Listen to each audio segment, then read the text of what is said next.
जी Bandopadhyay executive director Orbit export group આમને સાંભળવા એક લાવો છે અને ઘણી બધી ટેક્સટાઇલ વિશે અને એક્સપોર્ટ કેવી રીતે થઈ શકે એના માટેની આપને જાણકારી મળવાની છે। ત્યારે આપણા આજના ખાસ આ કાર્યક્રમમાં ઉપસ્થિત group chairman Shri Giridhar Gopal Mudraji, past president Shri Rajendra bhai Chhokawala ji, आजना चीफ गेस्ट आशीष गुजराती जी अने खास जेमणे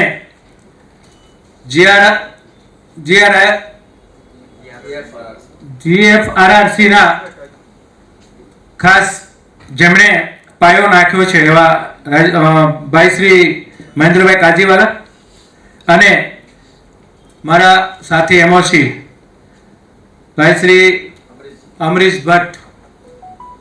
आजनो आजे आखरी दिवस पण बहुत महत्वपूर्ण है, एटला दिवसथी कंटिन्यू तमे लोको हाजरी आपी रह्या छो। आमांथी टेक्सटाइल ने लगती तमाम जानकारीओ अहींयाथी तमने मळी रही छे, पण एक विशेष रूप छे हूँ तमने उमेरवा मांगू छूं कि अहींया आपणे एक सेंटर पण चाले छे। ए सेंटरमां दरेक क्वॉलिटीनुं आइडेंटिफिकेशन, तमने कोई प्रॉब्लम लागतो होय क्वॉलिटीनी अंदर तो पण अहींया आपणे एनुं टेस्टिंग चाले छे अने एना नवा इक्विपमेंट पण अहींया आपणे उपलब्ध छे। એટલે આપણે दूर जवानी जरूर નથી। टेक्सटाइलने रिलेटेड કંઈ પણ प्रॉब्लम होय तो पण चेम्बर ऑफ कॉमर्स द्वारा अहींया एनुं सोल्यूशन छे। तो घणा બધા कार्यक्रमों आ चेम्बर ऑफ कॉमर्स टेक्सटाइलने लगता અને બાકી ઇન્ડસ્ટ્રીઝને લગતા પણ અહીંયા કરવામાં આવે છે। આવનારા દિવસોની અંદર એક સીએફસી સેન્ટર પણ એક વર્લ્ડ ક્લાસ સીએફસી સેન્ટર જે ટેકનિકલ ટેક્સટાઇલ થી લઈ અને દરેક ફેબ્રિક્સને આઈડેન્ટિફાઈ કરવા માટે અને નવી જે ક્વોલિટીઓ છે એને કેવી રીતે આપણે ડેવલપ કરી શકીએ એના માટેનું ભવિષ્યમાં ચેમ્બર દ્વારા એક સીએફસી સેન્ટર પણ કરવામાં આવી રહ્યું છે અને થવાનું છે। તો આજના આપણે કાર્યક્રમને ખુલ્લો મૂકીએ અને વક્તાઓને વિનંતી કરીએ કે આ ફ્લોર સંભાળે। આપ સૌ અહીંયા ઉપસ્થિત રહ્યા બદલ આપનો વેલકમ કરું છું, સ્વાગત કરું છું। Thank you very much.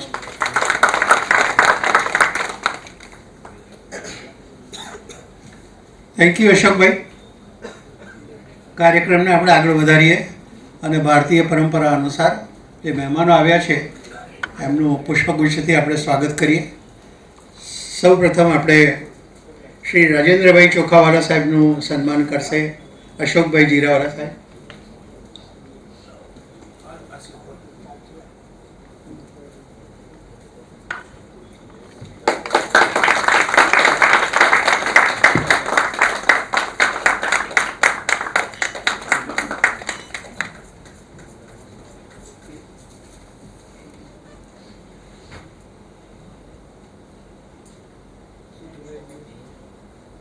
આજના આપણે અન્ય અતિથિ શ્રી આશીષભાઈ ગુજરાતી એમનું સન્માન કરવા માટે હું મેમેન્ટો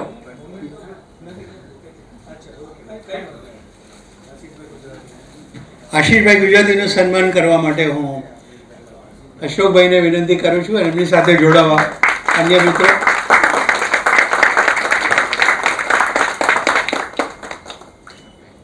આજના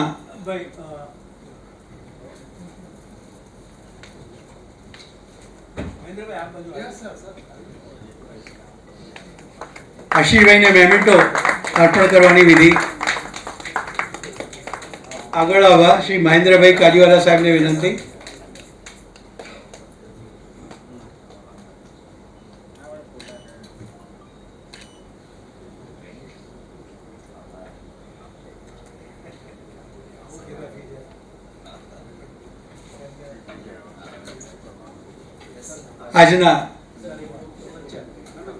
આજના સ્પીકર અને આપણા ખાસ મહેમાન એવા શ્રી બિરેનભાઈ બાંદોપાધ્યાયજીનું સ્વાગત કરવા વિનંતી। અશોકભાઈ જીરાવાલા।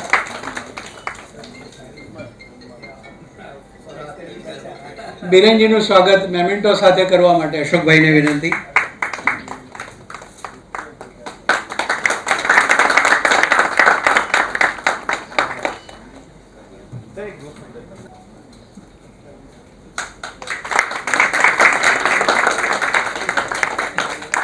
મહેમાનોનું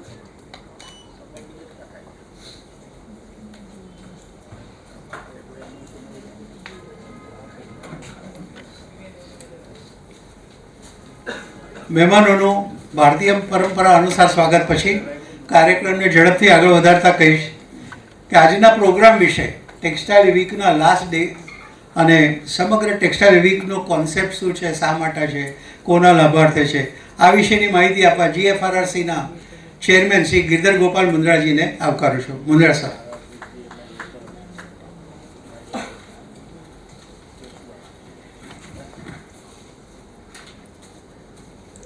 मंच पर उपस्थित चैम्बर ऑफ कॉमर्स के वाइस प्रेसिडेंट अशोक भाई जीरावाला, हमारे आज के मुख्य मेहमान पास्ट प्रेसिडेंट राजेंद्र भाई और आशीष भाई गुजराती पास्ट प्रेसिडेंट और आज के हमारे स्पीकर भी हैं.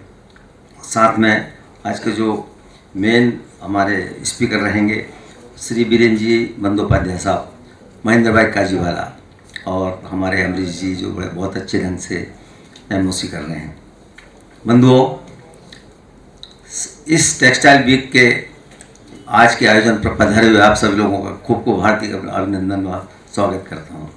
पिछले 5 दिनों से जो ज्ञान की गंगा बह रही है, उस गंगा में आप सभी ने सभी सेक्टर के उस ज्ञान गंगा रूपी जो नदी है, उसमें कई नदियों ने उसमें शामिल हुई हैं. मुझे विश्वास है इस ज्ञान रूपी गंगा में आप सभी ने डुबकी लगाई होगी और इसका पूरा फ़ायदा लिया होगा. सूरत को 11 वर्षों से टेक्सटाइल के माध्यम से GFRRC में हम लोग सेमिनार का आयोजन कर रहे हैं और सूरत की टेक्सटाइल इंडस्ट्रीज़ को ब्रांड इमेज कैसी बने, इसके लिए हम लगातार प्रयास कर रहे हैं. तो आज का ये सेमिनार 6वां दिन है, आज लास्ट डे है. तो मैं सोचता हूँ आज आप सब लोग इसका भरपूर फायदा लेंगे. बंधुओं, टेक्सटाइल वीक पिछले 11 वर्षों से टेक्सटाइल इंडस्ट्रीज़ को मोटिवेट कर रही है, जिसका एक उदाहरण है कि भारतवर्ष की जो टोटल एक्सपोर्ट है उसमें 12% कंट्रीब्यूशन सूरत का है और भारतवर्ष की जो GDP है लगभग 2.3%, उसमें 0.9 से 1% का कंट्रीब्यूशन GDP में सूरत का है. मगर एक्सपोर्ट की दृष्टि से हम लोग बहुत पीछे हैं. हमारा एक्सपोर्ट अभी सिर्फ $36 बिलियन है, जबकि चाइना का $300 बिलियन है, गारमेंट और टेक्सटाइल को मिलाकर. इसके लिए हमें टेक्निकल टेक्सटाइल्स और होम फर्निशिंग में हमें बल्क प्रोडक्शन निकालना पड़ेगा और इसके लिए आज हमने ये सेमिनार रखा है. अब सिर्फ शब्दों के माध्यम से काम नहीं चलेगा, अब हमें इसको मूर्त रूप देना पड़ेगा, धरातल को उतारना पड़ेगा कि वास्तव में हमें ये टेक्निकल टेक्सटाइल का एकदम से प्रमोट करना पड़ेगा, जिसमें कि बहुत से आइटम चलते हैं, airbag, medical gowns, geotextiles, fire extinguisher, army clothes, sports fabrics आदि आदि ये सब आइटम बनते हैं. तो इन सब की बहुत डिमांड है. आशीष भाई बताएंगे इस बारे में कि भाई कैसे एक्सपोर्ट होम फर्निशिंग का हो रहा है. बंधुओं, अभी 3-4 दिन पहले दिल्ली से टीम आई थी गारमेंट पे. उन्होंने अभी कोयम्बटूर में पिछले हफ्ते जाकर कमिटमेंट करके आए हैं कि भाई $3 बिलियन गारमेंट का एक्सपोर्ट, भारतवर्ष का जो टोटल एक्सपोर्ट बढ़ाना है उसमें $3 बिलियन का एक्सपोर्ट, पॉलिएस्टर का एक्सपोर्ट करने में, कॉटन की बात नहीं कर रहा हूँ मैं, पॉलिएस्टर का एक्सपोर्ट $3 बिलियन वो करेंगे इस वर्ष. अभी तो 45,000 करोड़ का उनका एक्सपोर्ट तो हो ही रहा है एग्जिस्टिंग में. और सूरत को बोल के गए वो कि कम से कम आप $15 बिलियन तो आप एक्सपोर्ट करिए, तब जाके. और हमारी टेक्सटाइल कमिश्नर जो आई थी उन्होंने बोल के गए कि भाई $100 बिलियन यदि हमें एक्सपोर्ट करना है 2030 तक, तो उसमें सूरत का बहुत बड़ा कंट्रीब्यूशन है. तो हम सब लोग एक क्लस्टर के रूप में, एक संयुक्त रूप में मिलजुल कर 5-5, 10-10 लोग मिलकर इंडस्ट्री लगाएं, तो मैं सोचता हूँ इस टारगेट को अचीव करने में कहीं कोई कठिनाई नहीं आना चाहिए. हमारे आज के युवा कब आएंगे इस इंडस्ट्री में? जब उन्हें हम टेक्नोलॉजी से युक्त इंडस्ट्री का प्रोवाइड कराएंगे, तभी वो आ पाएंगे.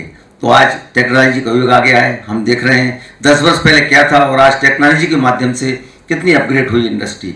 तो इन्हीं शब्दों के साथ कि आप सब लोग इंडस्ट्री का पूरा फायदा उठाएंगे और अपने टेक्सटाइल भी का पूरा फायदा उठाएंगे वह इंडस्ट्री को लगाने में अपना पूरा डेडिकेशन देंगे।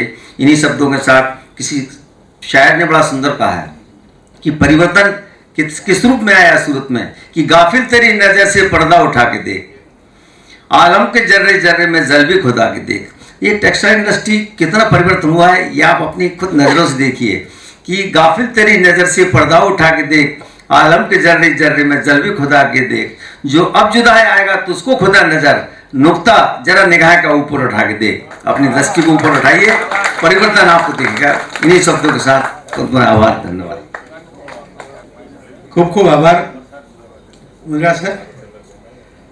મુંદ્રા સર એ ચેમ્બર ઓફ કોમર્સના જે જ્વેલ હોય ને જ્વેલ એમાંના એક છે અને શેર શાયરી હિન્દી ભાષી છે એને એમને અંદરથી પ્રેરણા થતી સમય સમય પર એટલે એમનું પ્રવચન અને છેલ્લે જે શાયરીઓ છે એ ઓલવેઝ હું સાંભળવા માટે આતુર રહું છું અને એ કંઈક રંગ નવો ઉમેરતી હોય છે. તો thank you for adding one more શાયરી. હવે પ્રોગ્રામને આગળ લઈ જઈએ તો આજના આપણા ખાસ અતિથિ એવા શ્રી રાજેન્દ્રભાઈ ચોખાવાલા, એમનો પરિચય આપવા માટે આમ તો હું બહુ નાનો છું કારણ કે જે ચેમ્બર ઓફ કોમર્સના માંધાતાઓ કહેવાય ને, હું વર્ષો પહેલાં અહીં આવેલો 80ની સાલમાં આવ્યો ત્યારે ટાઈમ્સ ઓફ ઇન્ડિયાનો અહીં પત્રકાર હતો અને ટેક્સટાઇલનો ટ પણ મને આવડતો નહોતો, બહુ સાચી વાત કહું, ખાલી પહેરતો હતો, એ સિવાય કોઈ નોલેજ નહીં હતું. એ દિવસોમાં કંઈ પણ જરૂર પડે ત્યારે રાજેન્દ્રભાઈ છે કે મહેન્દ્રભાઈ છે, અન્ય પ્રમુખો બધા હતા, આ લોકોએ જ મને એજ્યુકેટ કર્યો છે. તો હું એમ કહી શકીશ કે આ રાજેન્દ્રભાઈ ટેક્સટાઇલ માટેની એક હરતી ફરતી ઇન્સ્ટિટ્યૂટ છે, યુનિવર્સિટી. ચેમ્બર નવી યુનિવર્સિટી લાવવાની છે એટલે અશોકભાઈનું બીડું ઝડપેલું છે. તો રાજેન્દ્રભાઈ પ્રારંભથી મેં એમને ટેક્સટાઇલના વ્યક્તિ તરીકે જોયા છે, ચેમ્બર ઓફ કોમર્સનું પણ નેતૃત્વ કરી ચૂકેલા છે.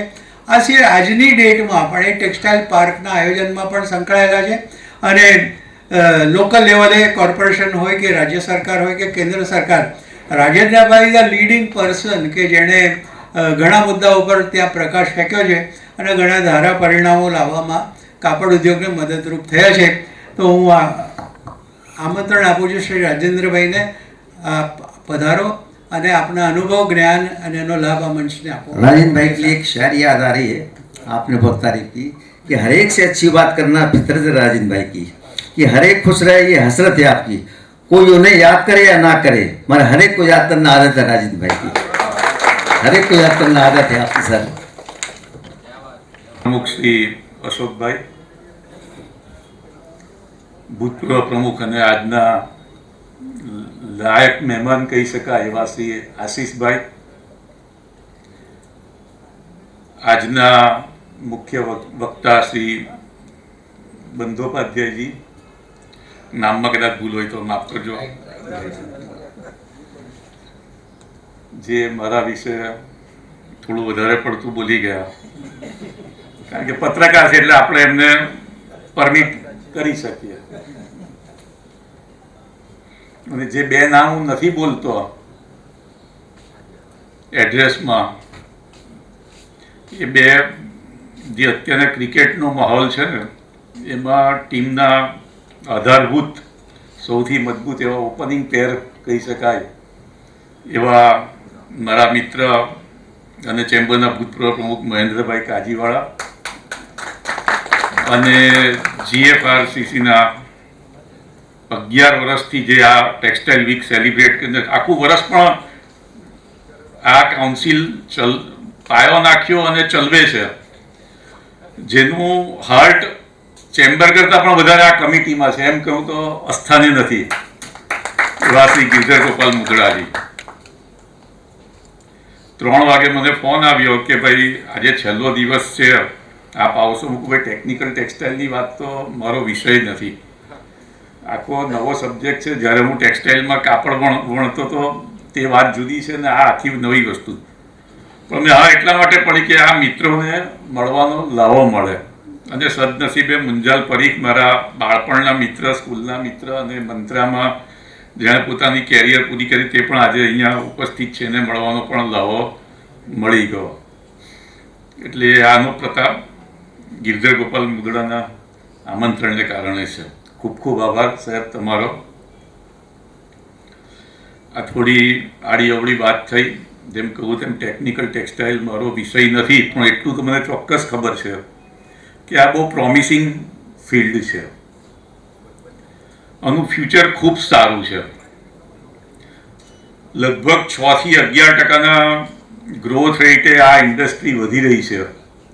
અને કદાચ જો મારા આંકડો સાચો હોય તો સાહેબ કહેશે, કદાચ 2030 સુધીમાં 28,693 મિલિયન US$ જેટલું વોલ્યુમ આ ટેકનિકલ ટેક્સટાઇલનું ઇન્ડિયામાં થવાનો ફોરકાસ્ટ છે. તો જ્યારે આટલું મોટું વોલ્યુમ હોય ને એમાં સુરત જે ટેક્સટાઇલનું હબ છે, આખો દેશ સુરત પ્રત્યે નજર દોડાવતો હોય, તો આ ઓપોર્ચ્યુનિટી આપણે કેવી રીતે ગુમાવીએ? ચેમ્બર, GFRRC, ટેક્સટાઇલના એસોસિએશનો કોઈ પણ જાતની સર્વિસ આપવા માટે રેડી છે. ઇન્ડસ્ટ્રીઝને કોઈ પણ મદદ જોઈતી હોય, ક્વોલિટી લાવવી, એના પ્રોજેક્ટ રિપોર્ટ તૈયાર કરવા, એના મશીનરો ક્યાંથી મેળવવી, એ મશીનરીની કોસ્ટ શું છે, માર્કેટિંગ લિંક કેવી રીતે એસ્ટાબ્લિશ કરવી, કોઈ પણ જાતની ફેસિલિટી સગવડ જોઈતી હોય ઇન્ડસ્ટ્રીઝને આગળ ધપાવવા માટે, તો મહેન્દ્રભાઈ ગિરધર ગોપાલ અને ચેમ્બરની આખી ટીમ, ભવિષ્યમાં આવનારી ટીમ પણ આ જવાબદારીમાંથી છટકવાની નથી. એક પાસ્ટ પ્રેસિડેન્ટ તરીકે હું તમને ચોક્કસ કહી શકું છું. એટલે આ ઓપોર્ચ્યુનિટી અહીં જે કંઈ ઉદ્યોગપતિઓ છે નથી આવ્યા એને પણ મેસેજ આપજો, આ ઓપોર્ચ્યુનિટી પકડવી જોઈએ. નવો વિષય છે, એકનું એક કાપડ વણીને આજે તો એરજેટ ને વોટર જેટમાં પણ એટલી બધી હરીફાઈ છે કે ભાઈ પીક પર કંઈ પૈસા મળતા નથી. એમ અશોકભાઈ મને કાયમ બોલ્યા કરતા હોય, છતાં એક્સપાન્શન તો થયા જ કરે. તો જેમાં માર્જિન છે એવી આઈટમો આપણે કેમ નહીં પકડીએ? 2 થી 3 મહિનાનું બુકિંગ અત્યારે એરજેટમાં એડવાન્સ કાપડ વેચાય. Very good, very good. સારા સમાચાર આપ્યા. તો આ પ્રોમિસિંગ એક સેક્ટર છે. માર્કેટ ફ્યુચર ગ્રોથ ખૂબ સારો છે. તો શા માટે છે? એના કી ડ્રાઇવિંગ ફોર્સ કયા ટેકનિકલ ટેક્સટાઇલ માટે? તો પહેલી વસ્તુ તો ગવર્મેન્ટ પોલિસી છે. National technical textile mission NTTM અને પ્રોડક્શન લિંક ઇન્સેન્ટિવ સ્કીમો. સરકાર આમાં ખૂબ ઉત્સુક છે, ખૂબ જાગૃત છે. સબસિડી અને સપોર્ટ આપે છે એક્સપોર્ટ માટે, ટેકનોલોજીકલ ઇનોવેશન માટે અને રિસર્ચને પ્રમોટ કરવા માટે. તો સરકારનો સાથ હોય ને સરકારની નિગાહ હોય તો એ ઇન્ડસ્ટ્રીઝને આગળ વધવામાં કમ્ફર્ટ લેવલ ઘણું વધી જાય એવું મારો પોતાનો જાત અનુભવ છે. જેટલા ટેક્સટાઇલ પાર્કો અમે બનાવેલા છે એ બધામાં પણ સરકાર ખૂબ સારી રીતે મદદ કરતી રહી છે, તો જ અમે સફળ થયા છે. તો ઇન્ડસ્ટ્રીઝમાં પણ સ્ટેટ ગવર્મેન્ટ હોય કે સેન્ટ્રલ ગવર્મેન્ટ હોય, ટેકનિકલ ટેક્સટાઇલ પાવરની ટેરિફમાં રિલીફ હોય તો બધામાં ટેકનિકલ ટેક્સટાઇલ ઉપયોગ કદાચ વધારે સામાન્ય કરતા છે એવું હું ચોક્કસ જાણું છું. ટેકનોલોજીમાં પણ નંબર ઓફ ઇનોવેશન આવી રહ્યા છે. 3D વીવિંગ લો, નેનો ટેકનોલોજી લો, સ્માર્ટ ટેક્સટાઇલ, સ્માર્ટ ફેબ્રિક લો, આ બધાને કારણે આપણી પ્રોડક્ટિવિટી, પ્રોડક્શન એફિશિયન્સી વધતી જવાની છે. એઆઈની મદદથી ડિજિટલ માર્કેટિંગ, ડિજિટલ ટેકનોલોજી. તો જે નવો એરિયા છે એમાં સાથે સાથે નવી ટેકનોલોજી પણ છે, નવું માર્કેટ પણ છે. જેમ ગિરધર ગોપાલે કહું ને, હેલ્થકેર છે, સ્પોર્ટ્સ છે. તમે ટેમ્પરેચર કંટ્રોલ કરીને તમારા ગાર્મેન્ટ પહેરી શકો તે લેવલ સુધીનું ટેકનિકલ ટેક્સટાઇલનો ઉપયોગ ડે બાય ડે વધતો જાય છે. લડાખમાં કે કારગિલમાં, આજે કારગિલ ડે, વિજય વિક્ટરી આપણે જે સેલિબ્રેટ કર્યો, તો ત્યાં માઇનસ ટેમ્પરેચરમાં કેવી રીતે આપણો સૈનિક રહી શકે? તો એનું સોલ્યુશન ટેકનિકલ ટેક્સટાઇલે પ્રોવાઈડ કરેલું છે કે તમારું જેકેટ તમને બોડીને વોર્મ રાખી શકે, એ ટેકનિકલ ટેક્સટાઇલ આ પ્રોવાઈડ કરે છે. તો આવી બધી નવી નવી ઓપોર્ચ્યુનિટી હોય તે વધારે જાણકારી ચોક્કસ આશીષભાઈ અને આપણા મેઇન સ્પીકર સાહેબ આપણને આપશે. આપ સૌ એનો લાભ લો. અને જ્યારે આ વીકનું છેલ્લું સેશન છે એને સફળતા ઈચ્છું છું. આવનારા વર્ષોમાં પણ આ ટેક્સટાઇલ વીક થવાનું જ છે, એને માટે પણ હું સફળતા શુભેચ્છા પાઠવું છું ગિરધર ગોપાલજી. અહીં તમે મને બોલવાની તક આપી એ બદલ આપ સૌનો આભાર માનું છું. તમે જે મને શાંતિથી સાંભળ્યો એ બદલ આપ સૌનો પણ આભાર માનું છું. આભાર. રાજેન્દ્રભાઈ, મેં કહ્યું ને, રાજેન્દ્રભાઈની પાસે જે નોલેજ છે એ સુરત શહેરના ઘણા ઓછા લોકો પાસે, પણ સમય જોઈને આજે એમણે હું પ્રવચન મર્યાદિત રાખ્યું છે. પણ કદાચ 4-5 કલાક બોલવાનું કીધું હોય તો રાજેન્દ્રભાઈ પાછા પડે એવા નથી, પછી એ બોલિંગ હોય, બેટિંગ હોય કે ફિલ્ડિંગ હોય. આગળ વધારીએ પ્રોગ્રામને. તો આજના બીજા આપણા જે ગેસ્ટ છે એવા શ્રી આશીષભાઈ ગુજરાતી, જેઓ ધી સદન ગુજરાત ચેમ્બર ઓફ કોમર્સના ભૂતપૂર્વ પ્રમુખશ્રી છે. આશીષભાઈ ગુજરાતી બેંગ્લોરથી મિકેનિકલ એન્જિનિયરિંગનો અભ્યાસ કર્યો છે. છેલ્લા 20 વર્ષથી એમણે ટેક્સટાઇલ ઉદ્યોગ સાથે જોડાયેલા છે. ચેમ્બર ઓફ કોમર્સની મેનેજિંગ કમિટીમાં પણ છેલ્લા 10 વર્ષથી તેઓ ખૂબ જ સક્રિય કાર્યકર છે. 12 વર્ષથી પાંડેસરા વિવર્સ કોઓપરેટિવના તેઓ પ્રમુખ છે. Rather he is a pioneer also. ચેમ્બરની બધી પ્રવૃત્તિઓ ગઈકાલની હોય કે આજની હોય, છેલ્લા કેટલાક વર્ષોની આશીષભાઈ વિના અધૂરી છે. આશીષભાઈનું એક સરસ ઉદાહરણ આપું મારા વિશે અને ચેમ્બરના માટે. ચેમ્બર ઓફ કોમર્સમાં એજ્યુકેશનલ જે વિંગ શરૂ કરવાની હતી એના માટે એ પાયોનિયર કહેવાય એવી 2 વ્યક્તિઓમાંના એક છે. અને મને આશ્ચર્ય એક દિવસ એ થયેલું કે જે દિવસે એમનું ઇન્સ્ટોલેશન થવાનું હતું એ જ સમારોહમાં એમણે જાહેર કર્યું કે આ જે એજ્યુકેશનલ અને સ્કિલ ડેવલપમેન્ટ સેન્ટર છે એના ચેરમેન તરીકે અમરીશ ભટ્ટની, એટલે કે મારી નિમણૂક કરવાની છે. એમણે મને પૂછ્યું પણ નહોતું અને મારી અંદર એવો વિશ્વાસ મૂક્યો હતો. અને એ દિવસથી મને એમ થયું કે આજથી આશીષભાઈની જવાબદારી તો પતી ગઈ છે, પણ મારી મોટી જવાબદારી ઊભી થઈ છે. અને સૌના માર્ગદર્શનથી, બધા મહાનુભાવોના I could do very well. એક ભૂતકાળ છે, વધારે આશીષભાઈ વિશે કહેવું નથી. તેઓ પોતે ફર્નિશિંગ ફેબ્રિક્સના ખૂબ સારા પોતે ઉત્પાદક છે અને હી is a very innovative person. જ્યારે હું એમને મળું છું ત્યારે કેટલાક લોકોને મળીએ ને ચીલા ચાલુ વાળતા હોય, કેટલાક લોકોને મળીએ ને ત્યારે મંદિરની વાત હોય, પણ હી ઇઝ અ પર્સન કે જ્યારે મળીએ ત્યારે એન્થુઝિયાઝમ એમની અંદર, ડાયનામિઝમ હોય અને ઇનોવેશન એમની અંદર ભરપૂર ભરેલું છે. એવા આશીષભાઈને વિનંતી કરીશ કે આવો અને મંચ પરથી ઓડિયન્સને તમારા જ્ઞાન અને અનુભવનો લાભ આપો. Shri Ashishbhai. For the generous introduction. અમારા ખાસ મિત્ર અને ચેમ્બરના વાઇસ પ્રેસિડેન્ટ શ્રી અશોકભાઈ, આપણા આજના main speaker Shri Bandopadhyayji, past president Rajendrabhai, Mahendrabhai, GFRRC chairman Mundraji અને અમરીશભાઈ.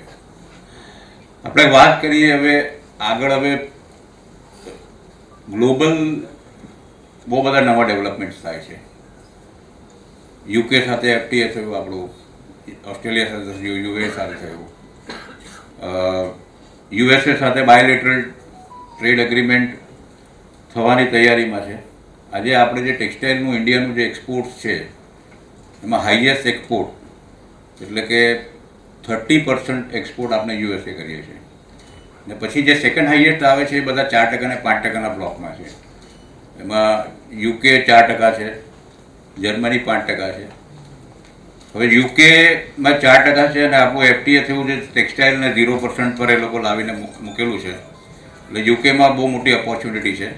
તો આ ઓપોર્ચ્યુનિટી આપણે સુરત ક્લસ્ટર એટલે સુરતની MMF ઇન્ડસ્ટ્રી કેવી રીતે લઈ શકે, અને સાથે સાથે જે નવા ડેવલપમેન્ટ થાય છે, ખાસ કરીને સુરતે છેલ્લા 5-7 વર્ષમાં આપણે ખાલી એક્સપોર્ટની વાત કરીએ પણ સાથે સાથે જે સુરતે ઇમ્પોર્ટ સબસ્ટિટ્યૂટ જે બધા ફેબ્રિક બી ડેવલપ કર્યા અને આગળ ઇમ્પોર્ટ સબસ્ટિટ્યૂટ ફેબ્રિકનો કેટલો સ્કોપ છે એ વિશે પણ આપણે ચર્ચા કરીશું. અને બાકીનું તો બંદોપાધ્યાયજી ટેકનિકલ ટેક્સટાઇલમાં ખૂબ જ નિષ્ણાંત છે, એમાં વધારે આપશે.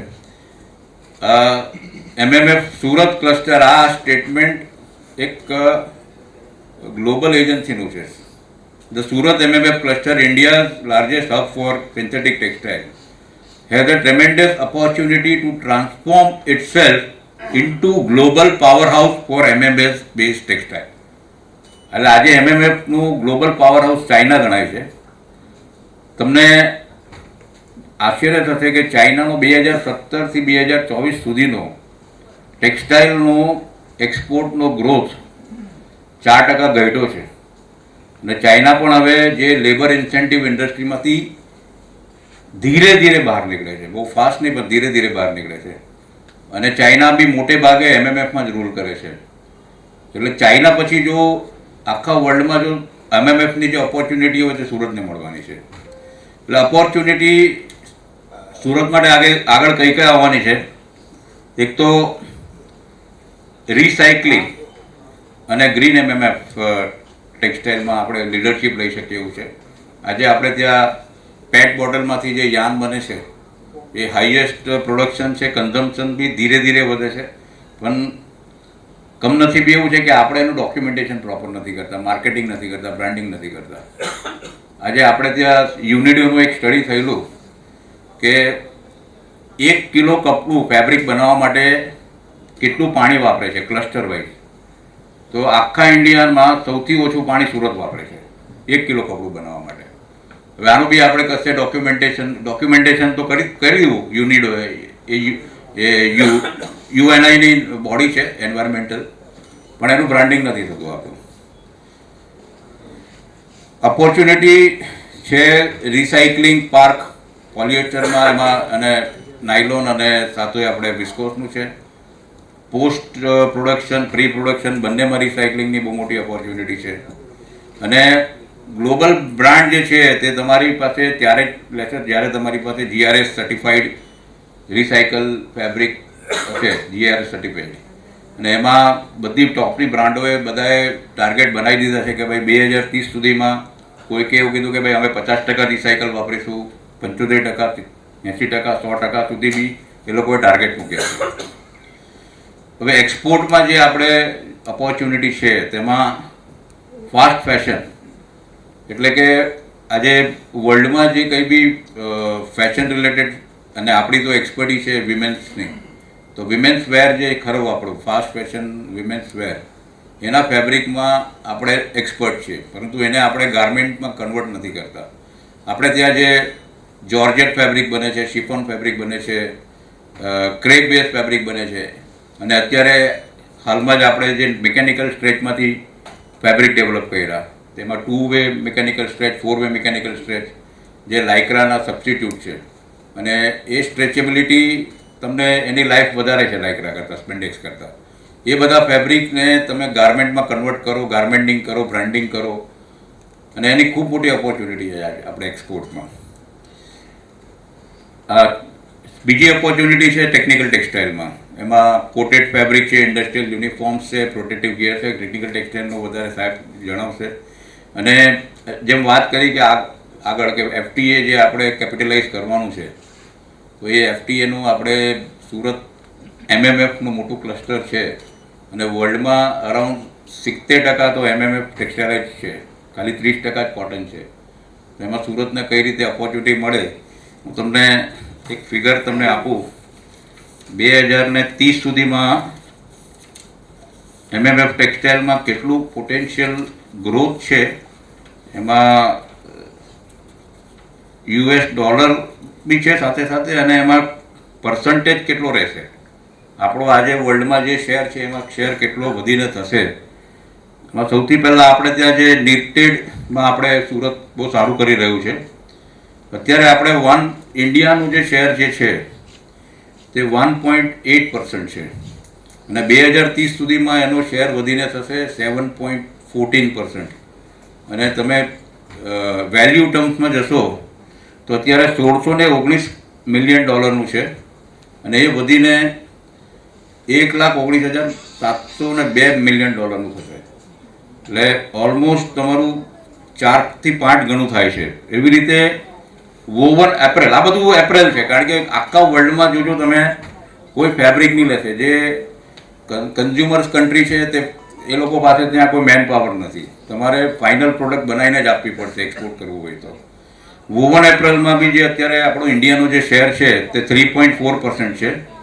એની વેલ્યુ છે $3,958 મિલિયન, અને એ વધીને થશે 6.37. સોરી, પહેલાંમાં મારી ભૂલ થઈ ગઈ, વર્લ્ડનું છે એ $8,543 મિલિયન ઇન્ડિયાનો થશે. હવે આ જે વોવન એપ્રેલ જે છે તે 6.7%નો જે શેર છે એમાં ડોલર ટર્મ્સમાં તમારે $15,680 મિલિયન થશે. અને આવીએ આપણે હોમ ટેક્સટાઇલ પર. હોમ ટેક્સટાઇલમાં આપણે અત્યારે ઇન્ડિયાનો જે શેર છે એ 5.7% છે, એ વધીને થવાનો 18%. વિચાર કરો. ને આ બધી હું જે વાત કરું છું ખાલી MMFની વાત કરું છું, કોટન આમાં કશે નથી આવતું. એટલે આ ઓવરઓલ જે માર્કેટ શેર MMFનું જે થવાનું, એમાં સુરત હવે કેટલું કેપિટલાઇઝ કરી શકીએ. અને એ આ જે અત્યારે ટોટલ મારીએ અને એમાં સુરત ખાલી 30% બી જો કેપિટલાઇઝ કરશે તો જેમ કહ્યું કે અત્યારે water jet machine, air jet machine, repair machine બહુ આવે છે, એનો આપણો એ પણ તમને કહું કે 2099થી આપણે ત્યાં ટફની સ્કીમને લઈને આ બધા મશીન આવવા માંડ્યા અને અત્યારે ત્યારે 10,000ની આસપાસ હતા, આજે લગભગ 1.5 લાખની ઉપર થઈ ગયા આપણા હાઈ સ્પીડ વેઇંગ મશીન. એનો CAGR જે કહીએ તે 12% છે. અને એ 1.5 લાખ મશીન બી આપણે ઓછા પડશે જો 3-3.5 લાખ મશીન બી થઈ જાય તો પણ આપણે આજે 30% શેર લેવાનો છે તો આ મશીન ઓછા પડશે. એટલે આજે તમે જે કંઈ બી માઇન્ડસેટ બનાવો તો એમાં એક્સપોર્ટ ઓરિએન્ટેડ અને ઇમ્પોર્ટ સબસ્ટિટ્યૂટ. હવે આપણે ઇમ્પોર્ટ સબસ્ટિટ્યૂટ પર આવીએ.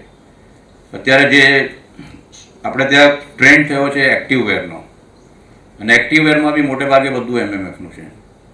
જેમાં રાજેન્દ્રભાઈએ કહ્યું કે તમારે જે બોડી ટેમ્પરેચર મેન્ટેન કરે, પ્લસ હોસ્પિટલ્સમાં તમારે એવા એપ્રન બી આવે છે, પ્લસ હોસ્પિટલ્સમાં તમારે એવા બેડશીટ બી આવે છે કે જો કોઈ પેશન્ટનું ટેમ્પરેચર વધી ગયું તો બેડશીટનો કલર બદલાઈ જાય.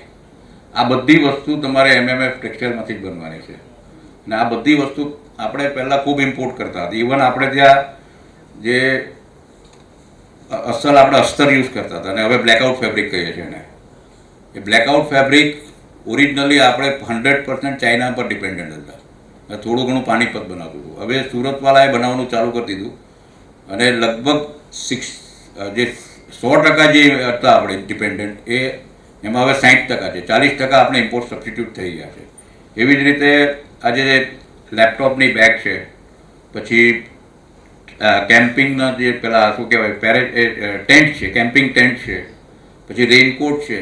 તમને ખ્યાલ હોય તો આપણે ત્યાં સુરતમાં રેઇનકોટ પ્લસ અમ્બ્રેલા એનું ફેબ્રિક અને અમ્બ્રેલા બનાવતી અમ્બ્રેલા એટલે છત્રી બી બનાવે છે.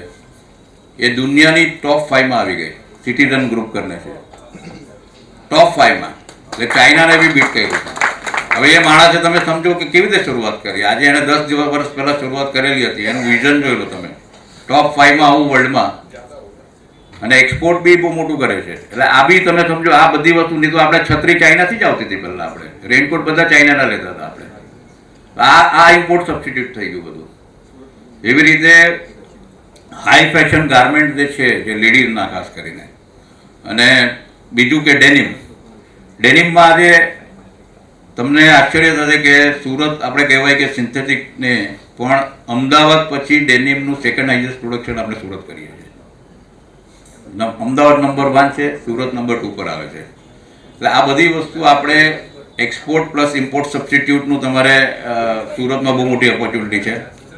હવે આપણે ત્યાં PM મિત્રા પાર્ક અનાઉન્સ થયો છે. હવે એના આમ તો બેનિફિટ્સ છે. પાર્ક હજુ પાઇપલાઇનમાં છે, કંઈક ક્યારેય આવશે. પણ એના જે બેનિફિટ પછી થશે ને તો એ તમારે એ લોકો જે પ્લાનિંગ કર્યું છે એમાં વર્લ્ડ ક્લાસ ઇન્ફ્રાસ્ટ્રક્ચર છે, સ્પિનિંગ માટે, વિવિંગ માટે, ડાઇંગ માટે અને ગાર્મેન્ટિંગ માટે. સાથે સાથે ત્યાં તમારે કોમન બોઇલર હશે, કોમન એફ્લુન્ટ ટ્રીટમેન્ટ પ્લાન્ટ હશે. એમાં શું થશે કે તમારે બધું જ વિધિન ધ પાર્ક હોય એટલે તમારે ટ્રાન્સપોર્ટેશન કોસ્ટ અને ટર્નઅરાઉન્ડ ટાઈમ ઘટી જશે.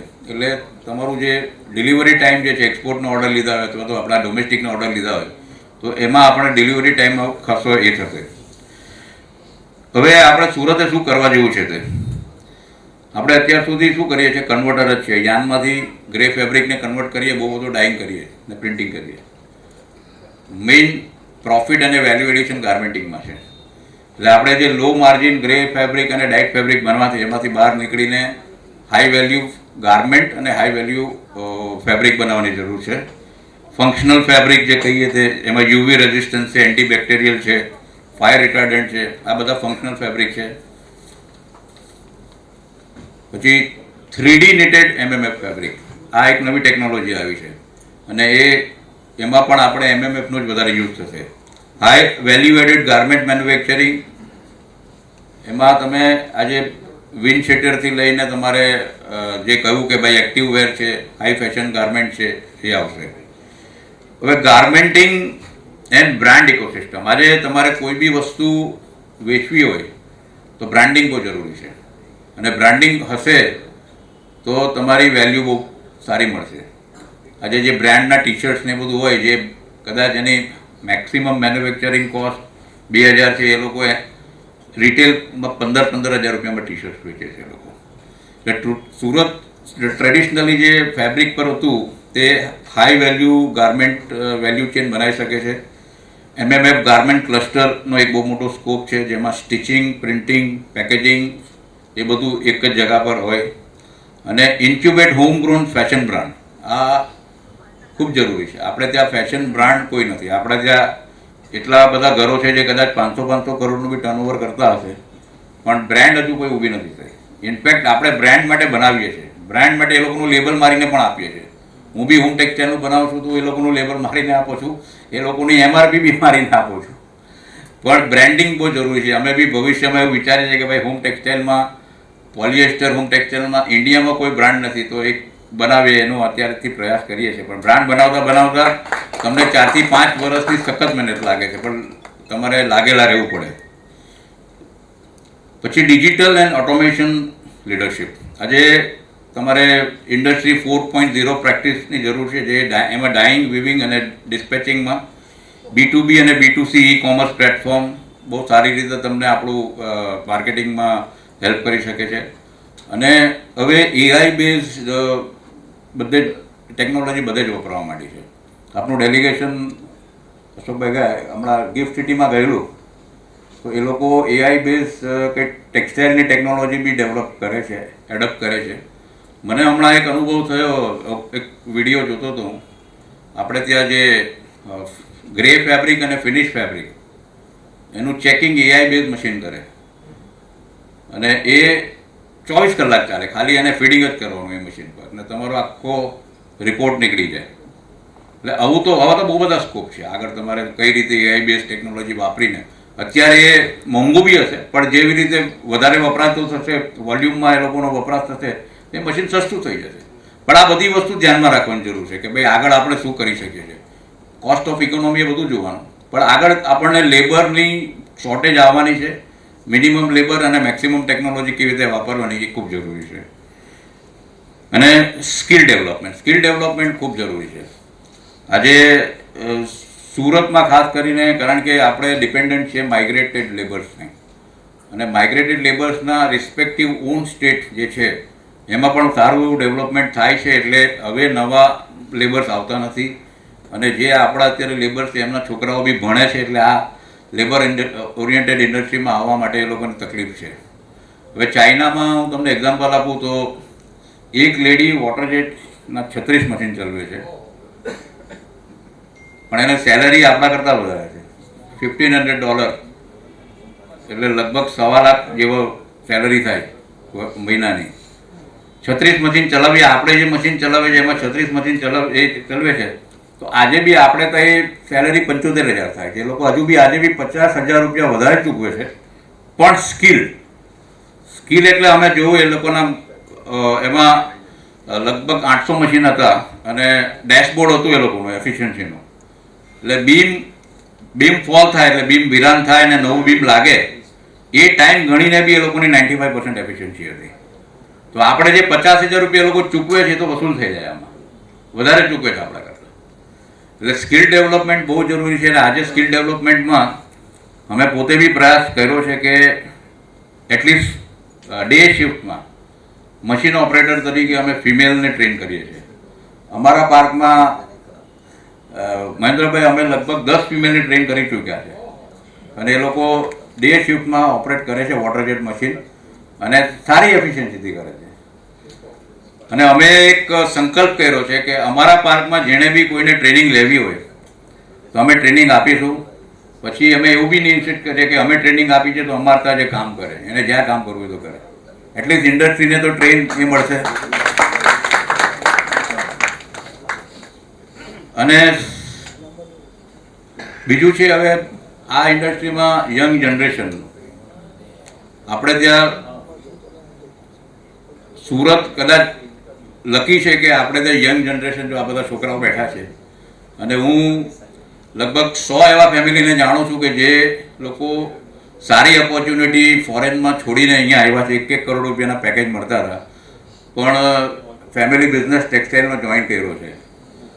યંગ જનરેશન આજે માર્કેટિંગમાં બહુ ઇનોવેટિવ છે, અને એ લોકો માર્કેટિંગ પ્લસ થોડું ઘણું મેનેજમેન્ટમાં પણ જે આપણે ટ્રેડિશનલ મેનેજમેન્ટ કરતા હતા એમાં પણ એ લોકો પ્રોફેશનલ મેનેજમેન્ટમાં માને છે. એટલે એ લોકો યંગ જનરેશનને ઇન્ડસ્ટ્રીમાં લાવવાથી ખૂબ ફાયદો છે.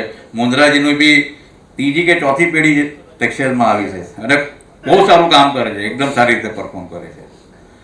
પણ એક જ એ છે, આ તો જો કે પ્લેટફોર્મ નથી આ કહેવાનું, રાજેન્દ્રભાઈ, યંગ જનરેશન હમણાં એવી કમ્પ્લેન કરે છે કે અમને સરકાર ખુલ્લું મેદાન આપ્યું છે પણ ઉડવા જઈએ એટલે પાંખ કાપી નાખે છે. દરેક વસ્તુ પર QCO લગાવે, મશીન પર QCO લગાવે, યાન પર QCO લગાવે છે.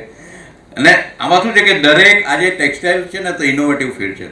ટેક્સટાઇલમાં તમે જોજો કે જે ઓનલાઈન બિઝનેસ કરે છે એને દર 2 કલાકે માર્કેટનો પલ્સ ખબર પડે, અને એ લોકો એવું કહે છે કે દર 2 કલાકે માર્કેટના પલ્સ અને ટ્રેન્ડ બદલાય છે. તો ટેક્સટાઇલમાં દર વખતે તમને નવું ઇનોવેશન જોઈશે, નવા યાન જોઈશે, નવા ડેવલપમેન્ટ જોઈશે. આજે ચાઇના ટેક્સટાઇલમાં 40,000 પેટન્ટ ફાઇલ કરે છે વર્ષે, 40,000 પેટન્ટ, અને આપણે 400 બી નથી કરતા. અને તમને એક જ દાખલો આપો, આપણે ચાઇના એક 15 વર્ષ પહેલાં 22 લિંકેજ યાન ડેવલપ કરેલું છે, આપણે ત્યાં પણ આવતું હતું, પણ એ લોકોનું અત્યારે એ યાન કોમોડિટી બની ગયું, આજે બી આપણે ત્યાં યાન સ્પેશિયાલિટી તરીકે ગણાય છે. એટલે આપણે રો મટીરિયલનું ઇનોવેશન એનું એ ખૂબ જરૂરી છે. સરકારને પણ અમે કહીએ છીએ કે આજે ટેક્સટાઇલ ફોકસ જે કંપની હોય એને તમે જો તો સારું ઇન્સેન્ટિવ આપો, એ લોકોને પ્લેટફોર્મ આપો નવા રો મટીરિયલ ડેવલપ કરવા માટે. અને ખાસ ફોકસ કહેવાનું એ છે કે અત્યારે જો ધારો કે તમારે ટેક્સટાઇલમાં શું નવું ચાલી રહેલું છે તો આવા સેમિનાર અટેન્ડ કરો. બીજું કે જેટલા બી એક્ઝિબિશન્સ થાય છે એ એક્ઝિબિશન અટેન્ડ કરો. તમે બાયર તરીકે એક્ઝિબિશન અટેન્ડ કરો અથવા તો મેન્યુફેક્ચરર તરીકે સ્ટોલ રાખો, તો બંનેમાં હું તમને ફાયદા ગણાવું. બાયર તરીકે તમે જો એક્ઝિબિશનમાં જશો અને ત્યાં તમે 50 કે 100 સ્ટોલ તમારા કામના હશે, એને જો તમારે મળવું હોય તો 1 વર્ષ લાગે, અલગથી મળવું હોય તો. અને એક્ઝિબિટર તરીકે એટલે મેન્યુફેક્ચરર તરીકે તમે સ્ટોલ રાખો અને તમારે ત્યાં જેટલી ઇન્ક્વાયરી જનરેટ થશે અથવા તો જેટલા લોકો આવશે, જેટલી લીડ મળશે, એ લોકોને બી તમારે મળવું હોય તો 1 વર્ષ લાગે. ઇવન આ તમે અત્યારે જેટલા લોકો ભેગા થયા છો એમાં આ પ્રોગ્રામ બધે પછી અંદર નેટવર્કિંગ થાય, અંદર મળો, એ લોકોને બી તમારે અલગ મળવું હોય તો 4 થી 6 મહિના થશે. એટલે આવા જેટલા બી ટેક્સટાઇલને લગતા સેમિનાર્સ હોય, કોન્ફરન્સ હોય કે એક્ઝિબિશન હોય એ જરૂર જવું. એટલે આજે આગળ ફ્યુચર બહુ બ્રાઇટ છે. આપણે સરકારે તો 2030 સુધી $100 બિલિયન એ લોકો એક્સપોર્ટનો ટાર્ગેટ કર્યો છે, અને ટોટલ જે છે ડોમેસ્ટિક અને એક્સપોર્ટ મળીને $350 બિલિયન. પણ જો આપણે સારી રીતે કામ કરીએ, સારી રીતે એગ્રેસિવલી આમાં ફોકસ કરીને કામ કરીએ તો આ 100 બિલિયનના બદલે 150 બિલિયન બી થઈ શકે એવું છે, ને એમાં સુરતનો બહુ મોટો ફાળો હશે.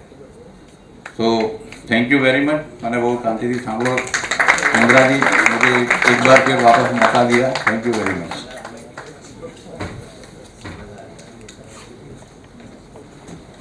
થેન્ક યુ આશીષભાઈ, તમારા અનુભવને સરિતા રૂપે સિંચન કર્યું, લોકોને થોડું જ્ઞાન મળતું રહે છે તમારા તરફથી, અને જ્ઞાન ગંગા વહાવતા રહો સદૈવ, એવી અમારી ઈચ્છા છે.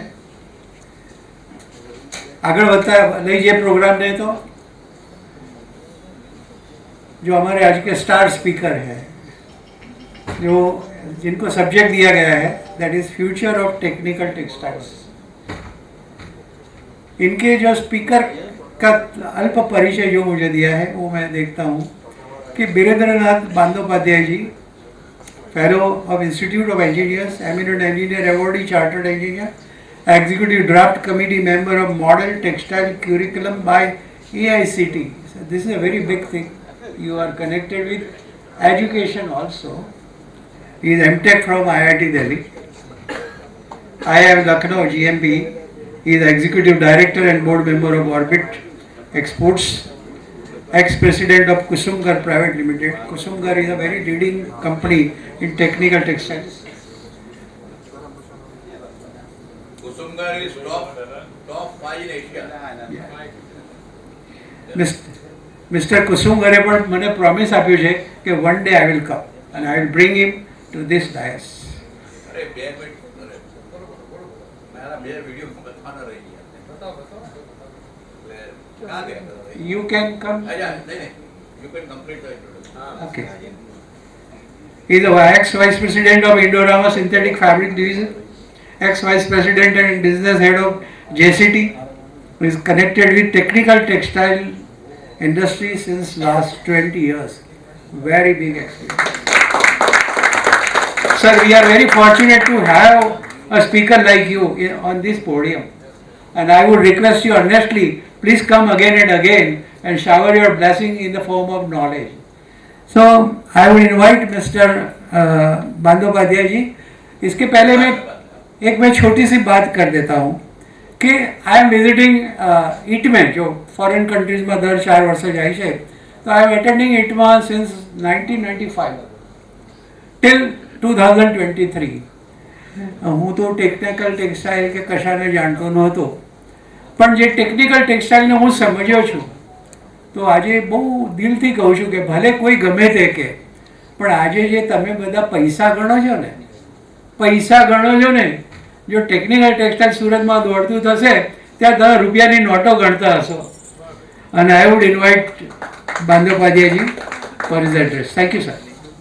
Good evening everybody. सो मुझे गुजराती थोड़ा थोड़ा आवड़े છે, गुजराती બધું આવતું નથી. और मैं बंगाली हूँ तो हिंदी भी ऐसे ही है, थोड़ा टूटा फूटा ही होगा. मैं कोशिश करूँगा जितना मैं हिंदी में एक्सप्लेन करूँ. जैसे आपने देख रहे हैं ना कि थोड़ा प्रॉब्लम हो रहा है, टेक्निकल ग्लिचेस एंड थोड़ा हार्डशिप हुआ. This is the example of technical textiles. The difference between the technical textile and the normal textiles is that सोच and ये जो initial glitches और सोच कि हम टेक्निकल टेक्सटाइल बहुत बड़ी चीज़ें हम नहीं कर पाएंगे, ये कर पाएंगे, ये सब है जो आपका सामने रिफ्लेक्ट हुआ ना अभी. टेक्नोलॉजी हम बराबर यूज़ नहीं कर पाएंगे. और छोटा सा चीज़ था, सेम टू सेम अभी चालू हो गया तो हमको लगा कि बहुत डिफिकल्ट है. बहुत मेरे हिसाब से मैं हमेशा बोलते रहता हूँ कि मैं सूरत में लास्ट 4.5 साल से हूँ. मैं पहले जब सिंथेटिक टेक्सटाइल में कदम रखा एक्चुअली 2004 में, तो उसका पहले मैं मोफतलाल, अशीमा सब जगह में काम किया. और मेरे करियर शुरू किया IIT से मोफतलाल नाडियाद न्यूशरोग मिल में 1998 में. देर पर आपका अशीमा, दिन बांग्लादेश, दिन धाक टेक्सटाइल इंदौर. सो जब मैं इंडोनेशिया गया JCT का बाद, तब सिंथेटिक टेक्सटाइल में 2004 में फर्स्ट मेरा इंट्रोडक्शन हुआ. No doubt high end fashion fabrics synthetics का इंडोनेशिया बनाता था. मैं इंडोनेशिया से इंडिया आया, मुझे मेरा बिजनेस सेट था. उन्होंने भेजा कि आप सूरत में बहुत अच्छा कपड़ा बनता है, देखो. उस टाइम मिस्टर गोपाल पांड्या हुआ करते थे, उन्होंने थे. और उत्तम सारीज का जो बिमल भाई नंगालिया, उन लोग मुझे लेके आए थे. बाद में वन मुझे अच्छा लगा जो मेरा बना हुआ इंदोरामा का कपड़ा था. They are showing to everybody. और BSY का beautiful start, because Indorama was the pioneer. Because अभी भी इंदोरामा XKKY का टेक ओवर का बाद they are the number 1 in the BSY in the world market, right. So anyway, so technical textile for me, after seeing the commodity textiles, like commodity, not the apparel textile, जैसा उन्होंने अरोड़ा साहब भी बोल रहे थे कि आप वाइफ को साथ में लेके जाते हैं फैब्रिक देखने के लिए. उनका सोच, उनका थॉट प्रोसेस कम्प्लीटली डिफरेंट है.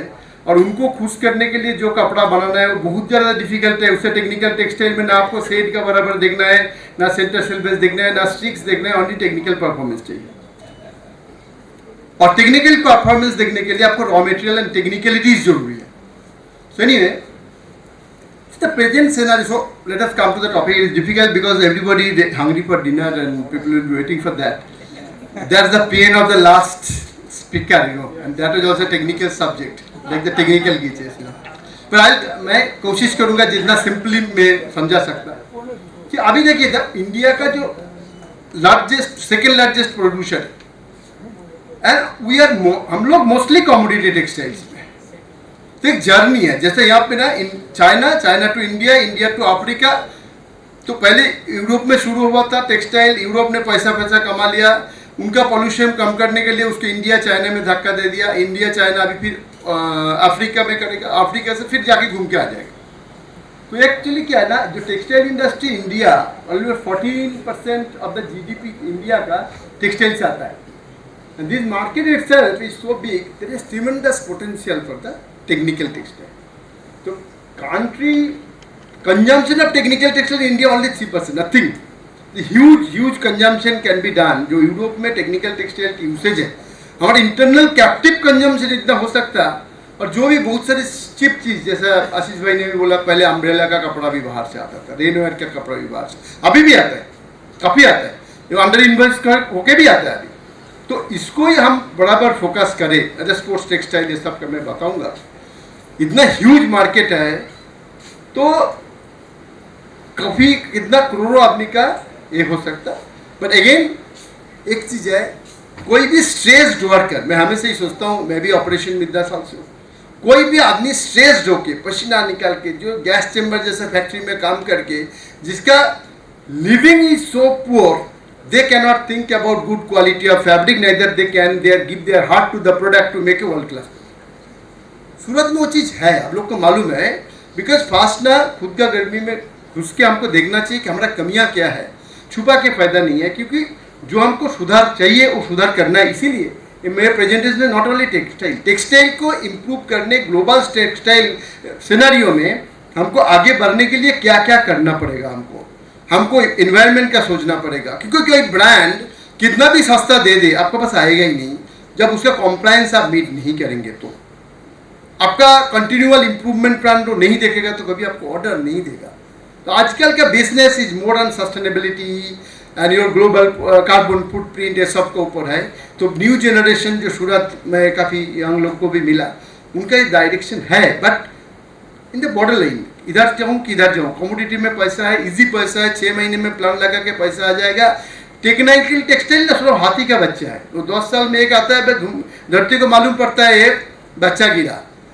अब बाकी कमोडिटी क्या है, कुत्ते का बच्चा है, हर एक 6 महीने 6 हो जाते हैं, समझे ना। तो हमको क्या करना है, हमको हाथी चाहिए, कुत्ता चाहिए, तो ठीक है ना। But I am very confident कि इंडिया में इतना हुनर है, वो भी सूरत टेक्निकल टेक्सटाइल को लीड नहीं करेगा, इंडिया में टेक्निकल टेक्सटाइल बन ही नहीं सकते, बोले मतलब impossible. So if you see the reason for the low penetration क्या है, स्कैटर्ड है।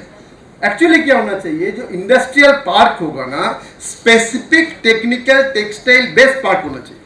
अभी मारुति बोलिए, टाटा मोटर बोलिए, इतना जो हमारा ऑटोमोटिव में पूरा डिपेंडेंट था बाहर के ऊपर, कैसे हमने ग्रो किया, बिकॉज वो जो पार्क बना, all the components of players भी उसके इर्द गिर्द में है। तो जो भी कंपोनेंट चाहिए वहाँ पे देंगे। तो टाटा कोई कंपोनेंट नहीं बनाता है, मारुति नहीं बनाता है, तो असेंबली लाइन है। तो सिमिलरली टेक्निकल टेक्सटाइल में मैं आपको साथ में दिखाऊंगा। पार्डन मी, थोड़ा सा डिनर लेट भी हो जाता है, तो मैं जस्ट कोशिश करूंगा, आपने जब बुलाया मैं जस्टिस करूं उसके ऊपर।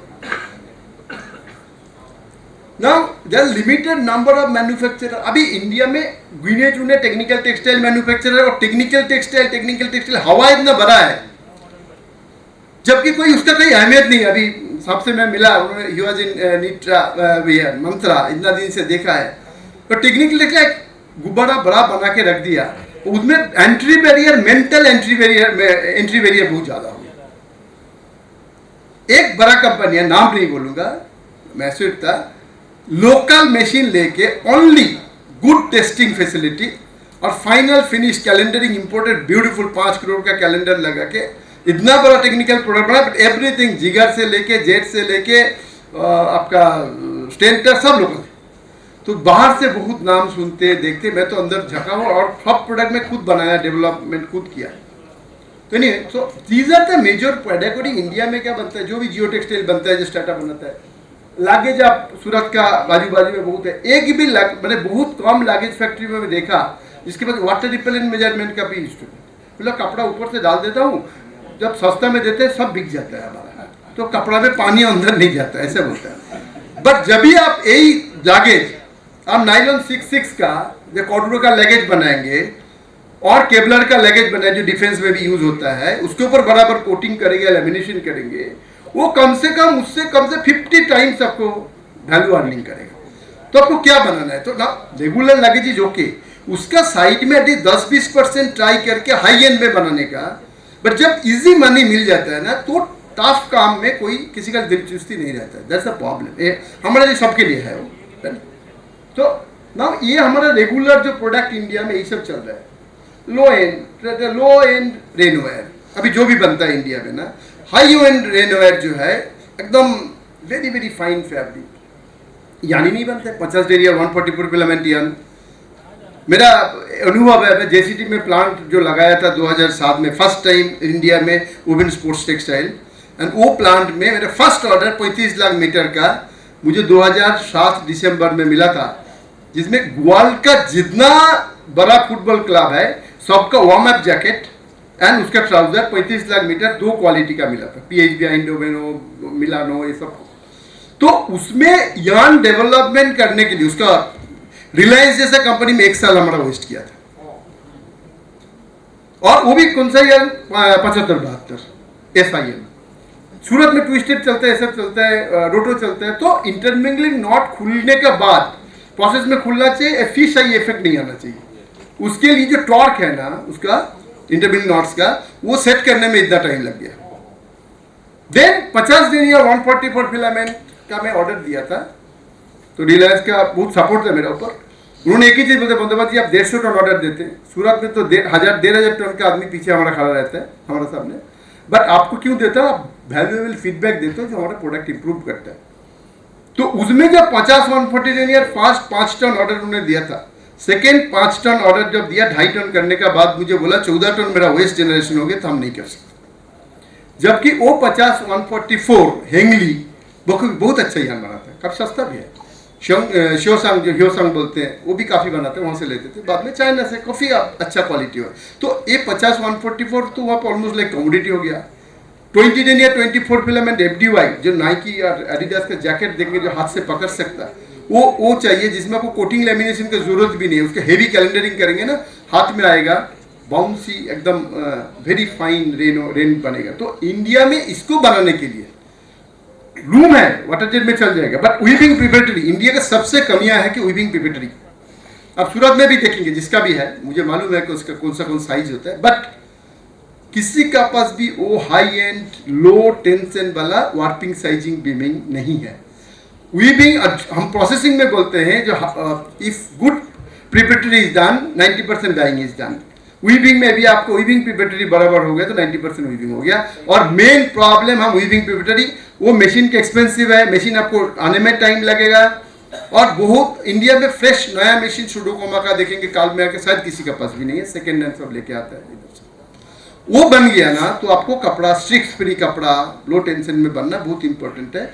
मैं तो यंग ब्रिगेड जो भी है सूरत का, मैं बोलूँगा कि एक मशीन कोई लगाए, ऑब्वियसली कैपेक्स है बट उसको पे बैक बहुत फास्ट है।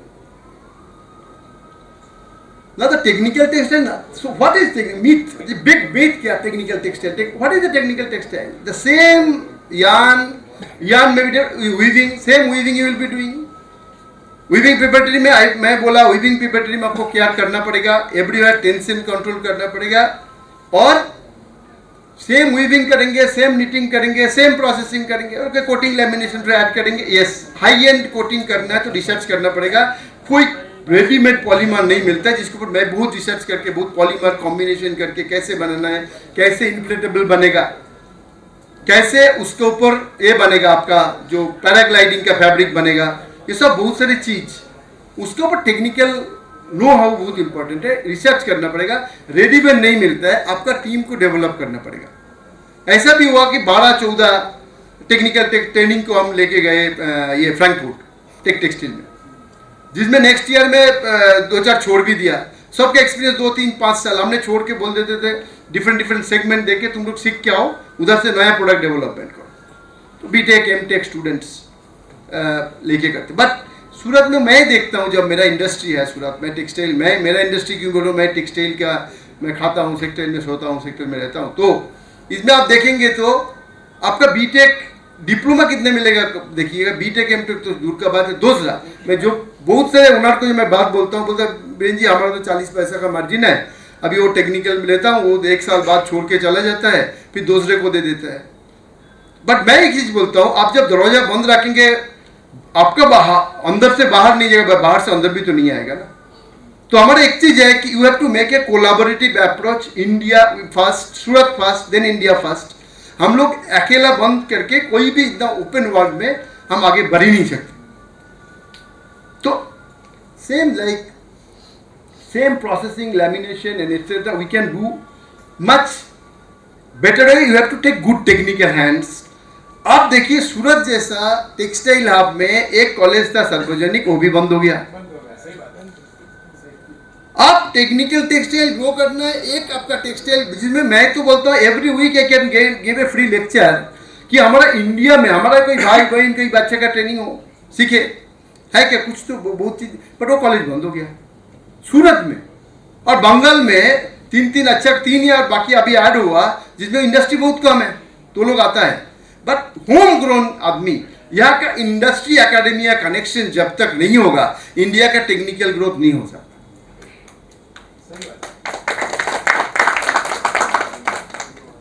Now, if you see that technical textile के एप्लीकेशन बहुत सारे हैं, बट अभी टेक्निकल टेक्सटाइल जब हाई वैल्यू करेंगे, हमारा सोच भी हाई वैल्यू होना पड़ेगा, उसका सस्टेनेबल डेवलपमेंट होना चाहिए। बिकॉज अभी जैसा आपका नाइकी हो, एडिडास हो, पुमा हो, डेकाथलॉन हो, आप उसको वाटर कंजम्पशन कम नहीं करेंगे। आपको मैं आपको दिखाऊंगा जो COP का रिक्वायरमेंट है, वो भी आप लोग को बहुत को मालूम है, बट तो भी एक बार बोलना इंपॉर्टेंट है कि वो सब ब्रांड आपका 2050 तक कार्बन न्यूट्रल होना चाहिए। आपको कार्बन यूज 0 होगा, ऐसा काउंटर बैलेंस आप करेंगे। 2030 तक भी जो टारगेट है उसको करेंगे कैसे? आप सेम पॉलिएस्टर फैब्रिक बनाएंगे, पॉलिएस्टर फैब्रिक में 30% वेट डिडक्शन करेंगे, ड्रामिंग करेंगे, फिर वेट डिडक्शन करेंगे, वेट डिडक्शन के बाद हीट सेट करके कपड़ा बनाएंगे। जो एनर्जी कंजम्पशन, वाटर कंजम्पशन, जो पॉल्यूशन आप क्रिएट कर रहे हैं, उसको टेकर कौन है? अल्टीमेटली हमारा नेक्स्ट जनरेशन को कैरी करता है। और स्क्रूपुलस जो वाटर ट्रीटमेंट प्लांट पीपल है वो स्क्वीज करता है इंडस्ट्री का। पर ये ज़्यादा दिन नहीं चलेगा, बिकॉज तिरुपुर में जब नारियल का पानी भी लाल और पीला होना चालू हो गया तो पूरा टेक्सटाइल बंद कर दिया। नारियल का पानी, नारियल काटता तो रेड कलर का पानी निकालता था, क्योंकि सब लोग मिट्टी के नीचे वो सब पानी जाने देता था। और सूरत में भी क्या होता है आप लोग को मालूम है, कैसे ट्रीटमेंट होता है, क्या नहीं होता है। मैं तो बेखूबी मालूम है, इतना साल यहाँ पे ऑलमोस्ट 4.5-5 साल हो गया। वो क्या होता है ना, हम किसको धोखा दे रहे हैं? हवा गंदा कर रहे हैं ना, हवा किसी का घर में नहीं रहता है। और इवन यूरोप वाला भी कभी कभी सस्ता में कपड़ा चाहिए, वो लोग सर्टिफिकेशन बिजनेस करते हैं, सब जगह सर्टिफिकेट देते हैं। बट ये जो हवा है ना वो यूरोप में भी जाता है। सो दे ऑल्सो, उनको भी ये सोचना है। और हम लोग क्या प्रॉब्लम कह रहे हैं, इंडिया जैसा पॉलिटिक्स में होता है ना, एक दूसरे को काटने के लिए प्राइस कम कर देते हैं। यूरोप को मजा लेते हैं ये लोग का। बट जो सस्ता में देता है, ये सब कॉम्प्लायंस बीट करके सस्ता में नहीं दे सकता, तो कॉम्प्रोमाइज करता है। वो कॉम्प्रोमाइज करता है, वही पानी नीचे से जाता है, यूरोप में भी जाएगा ही, वो हवा भी यूरोप में जाएगा, तो ग्लोबल पॉल्यूशन भी होता है उसमें। बट एनीवे, तो डेवलपमेंट होगा तो हमें एनवायरमेंटल भी सोचना पड़ेगा, इकोनॉमिक एस्पेक्ट सोचना पड़ेगा, सोशल। मैं जब सूरत का कोई प्रोसेस हाउस में जाता हूँ, मैंने आँख खुल नहीं सकता, पूरा उसमें एकदम लगता है कि ब्लड हो गया, आँख जलता है। वो वर्कर वो काम करता है, आपको जितना भी आप ज्ञान दे दे, उसको 2 कोयला दे दिया, थोड़ा गुड़ खाने दे दिया, वो क्वालिटी प्रोडक्ट कैसे बनाएगा जी? दिल ही नहीं है उसका काम में तो। और फॉर दिस कस्टमर पेज, अच्छा कस्टमर आपका साथ है ना, जो कस्टमर सस्ता मांगता है ना उसको जाने दीजिए दूसरे जगह में। बट अच्छा कस्टमर भी है जो आपको, मैं आपको बोलता हूँ, नाम ही ले रहा हूँ कि नाइकी जब 2010 में जब जेसीटी का प्लान मैंने चालू, 2010 में जब भूकंप आया था चाइना में, और जब ओलंपिक हो गए, पूरा इंडस्ट्री बंद कर दिया था, ऑलमोस्ट प्राइस बढ़ गया था सबका। नाइकी जैसा कंपनी सामने से आके प्राइस बढ़ाया, बोलते नहीं सब तो रॉ मटेरियल कॉस्ट बढ़ गया, अब भी प्राइस इतना बढ़ाओ। ऐसा कस्टमर भी है। बट हमको वो चुनना है, हमको देखना है, और हम खुद में लड़ने के नहीं। हमारा क्या होता है इंडिया में, यहाँ स्टार्टिंग अच्छा चल रहा है तो 25 कंपनी डाल देता है, एक दूसरे में काट में लग जाता है। चाइना में वो नहीं होता है। चाइना सिंगल विंडो एंट्री, वहाँ पे आप देखेंगे तो कोऑपरेटिव सोसाइटी के थ्रू सब कुछ चीज रेगुलेट होता है। चाइना में इंडस्ट्रियल पार्क में अभी एक एक कंपनी को खुद का बॉयलर लगा के, खुद का पावर लेके, ट्रांसफार्मर लगा के, खुद को ईटीपी डाल के, ZLD डाल के आप हो ही नहीं सकते सक्सेसफुल। वहाँ पे इंडस्ट्रियल पार्क में जो बॉयलर, जो इलेक्ट्रिसिटी बनता है जो बॉयलर से, उसका स्टीम फ्री मिल जाता है बाई प्रोडक्ट। और वाटर ट्रीटमेंट कोरिया में जाइए, सब जगह में community proper ZLD, proper CETBs होता है। बट वो सब चीज में गवर्नमेंट को भी ध्यान देना चाहिए। जो भी मित्रा पार्क ये सब होगा, आई फील दैट काम विद द विशेष। और आप देखिए थोड़ा बहुत फिगर्स है, मैं थोड़ा सभी मालूम। आप देखिए हमको हमारा जो टारगेट है ना, बोलते हैं 1.5 डिग्री से ऊपर जो प्री इंडस्ट्रियल एरा है, जो टेम्परेचर उससे ज्यादा होगा तो दुनिया का कितना सारे सिटी पानी में चले जाएगा। और हम लोग 2010 में ऑलरेडी 1.1 डिग्री प्लस हो गया, तो मेरा पास ओनली 4 डिग्री का ही जाएगा है। और 2027 में COP इसके बदले 28-29 भी हुआ, वहां पे ये सब टारगेट लिया। 197 कंट्रीज साइन किया, इसको एग्री किया। बट तो भी बहुत सारे अवेयरनेस जरूर हुआ। अभी सोलर पैनल देख रहे हैं, सोलर एनर्जी दे रहे हैं, बट प्रॉब्लम है क्या है, अभी ये सब हो रहा है, बट उसका डिस्पोजल प्लान किसी का नहीं है। सोलर पैनल का बाद में डिस्पोजल क्या होगा, वो होगा जब होगा तब देखेंगे। When the bridge will come will cross the bridge. ये इंडियन हमारा जो एटीट्यूड है ना, अभी तक ठीक है, चल रहे हैं, बेनिफिट मिल रहा है। और जो इंडस्ट्री डिमांड करता है कि हमको सब्सिडी चाहिए, सब्सिडी के ऊपर जीना है, वो इंडस्ट्री सक्सेसफुल हो ही नहीं सकता। दूसरा इंडस्ट्री के साथ कॉम्पीट, जो भी इंडस्ट्री आप देखेंगे इंडिया में जो भी ग्रो किया, पर गवर्नमेंट सम टाइम थोड़ा बेनिफिट देता है, बट परमानेंटली आपको सब्सिडीज देके, बिकॉज एनीवे वन पॉकेट से लेके दूसरा पॉकेट में दे रहे हैं। सेल्फ सस्टेनेबल नहीं होगा, खुद के इनोवेटिव नहीं होंगे, नया product develop, only product copy करके, दूसरे का कॉपी करके हम सेल्फ सस्टेनेबल लंबा टाइम के लिए नहीं हो सकता। तो डेवलपमेंट होना इंपॉर्टेंट। डेवलपमेंट कैसे होगा, उसके लिए ब्राइट माइंड चाहिए।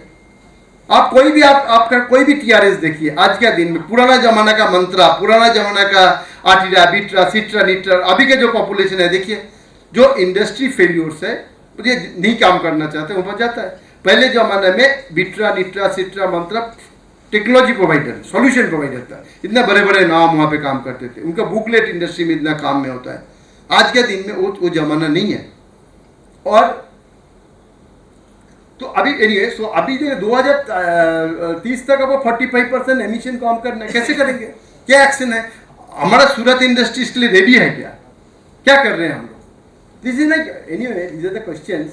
अभी इतना पानी 5.9 ट्रिलियन लीटर वाटर यूज करते हैं टेक्सटाइल प्रोसेसिंग में। तो सेम टेक्निकल टेक्सटाइल, अभी इंटरेस्टिंग थिंग है कि जो commodity polyester based water repellent coating, water repellent printed fabric, sorry water weight reduction वाला, वो कम से कम 100 से लेके 150 लीटर पर केजी ऑफ फैब्रिक आपका पानी का कंजम्पशन होता है। टेक्निकल टेक्सटाइल में 3 लीटर से लेके 30 लीटर, ये रेंज में आपका पानी का खर्चा होता है। तो स्टीम भी इतना ही कम होता है, पावर भी इतना ही कम होता है। So these are the main technical textile. ये फंक्शनल, हमको aesthetic is not important, functional performance, non aesthetic, lot of accessories product है, छोटा छोटा कंपोनेंट है टेक्निकल टेक्सटाइल का, इतना एक्सपेंसिव है, इतना हाई वैल्यू है। एक एक इंडस्ट्री, छोटा छोटा industry can groom themselves easily.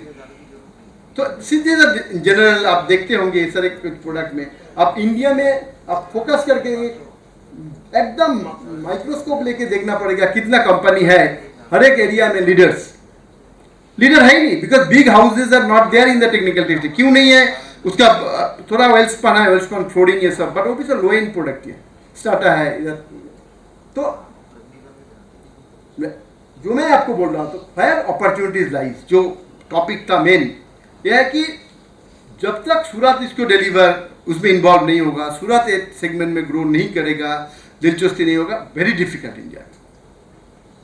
Regular product of like polyester, that's why I already talked with you. And आप देखिएगा कि ये जो ग्लोबल टारगेट जो ग्रीन हाउस गैसेज सबका है, वो technical textile type of product का भी बैलेंस प्रोडक्शन ही आपको प्रोड्यूस कर सकता है। अभी आप देखेंगे ना कि इंडिया, मैं देखा इंदोरामा में भी था, मेरा 18 ईयर प्रोडक्ट 40% वेट रिडक्शन करके लेडीज स्कार्फ के लिए 40% वेट रिडक्शन करने के लिए वो 45-50 डेनियर में आता था। चाइना बनाता है 15 डेनियर 2 प्लाई, 30 डेनियर हो गया, और very fine and obviously cannot get the same hand feel, but we will accept that hand feel. Now technical textile सीधा कितना पानी का ये लेता है, तो we have to think deeply कि क्या करना है हमको। लो हैंगिंग फ्रूट्स ना, अभी जैसे इंडिया में इतना 1.4 बिलियन पॉपुलेशन है, इतना यंग पॉपुलेशन है, आप देखेंगे ना एक जमाने में जब कोई भी एयरलाइंस में आप जाएंगे रेमोंड्स का सूट देखेगा, इसके बाद आप देखें ऑर्डिन का जीन्स देखता है, और आजकल देखते हैं आपका डेकाथलॉन और कोलंबिया ये सब का ट्रैक सूट्स देखता है, एस्पिरेशनल पीपल। तो उसमें आपको ओवन पॉलिएस्टर फैब्रिक में आफ्टर जेसीटी के जो प्लांट बनने चालू किए थे, हमने 15 लाख मीटर के आसपास करते थे, वो बंद हो गया।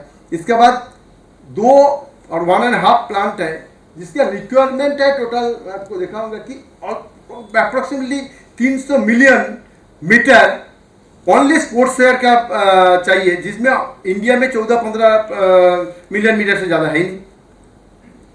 ह्यूज अपॉर्चुनिटी है, but somebody has to, some people, not 1-2, 10 company भी आए तो कम पड़ जाए, उसका इतना रिक्वायरमेंट है इंडिया में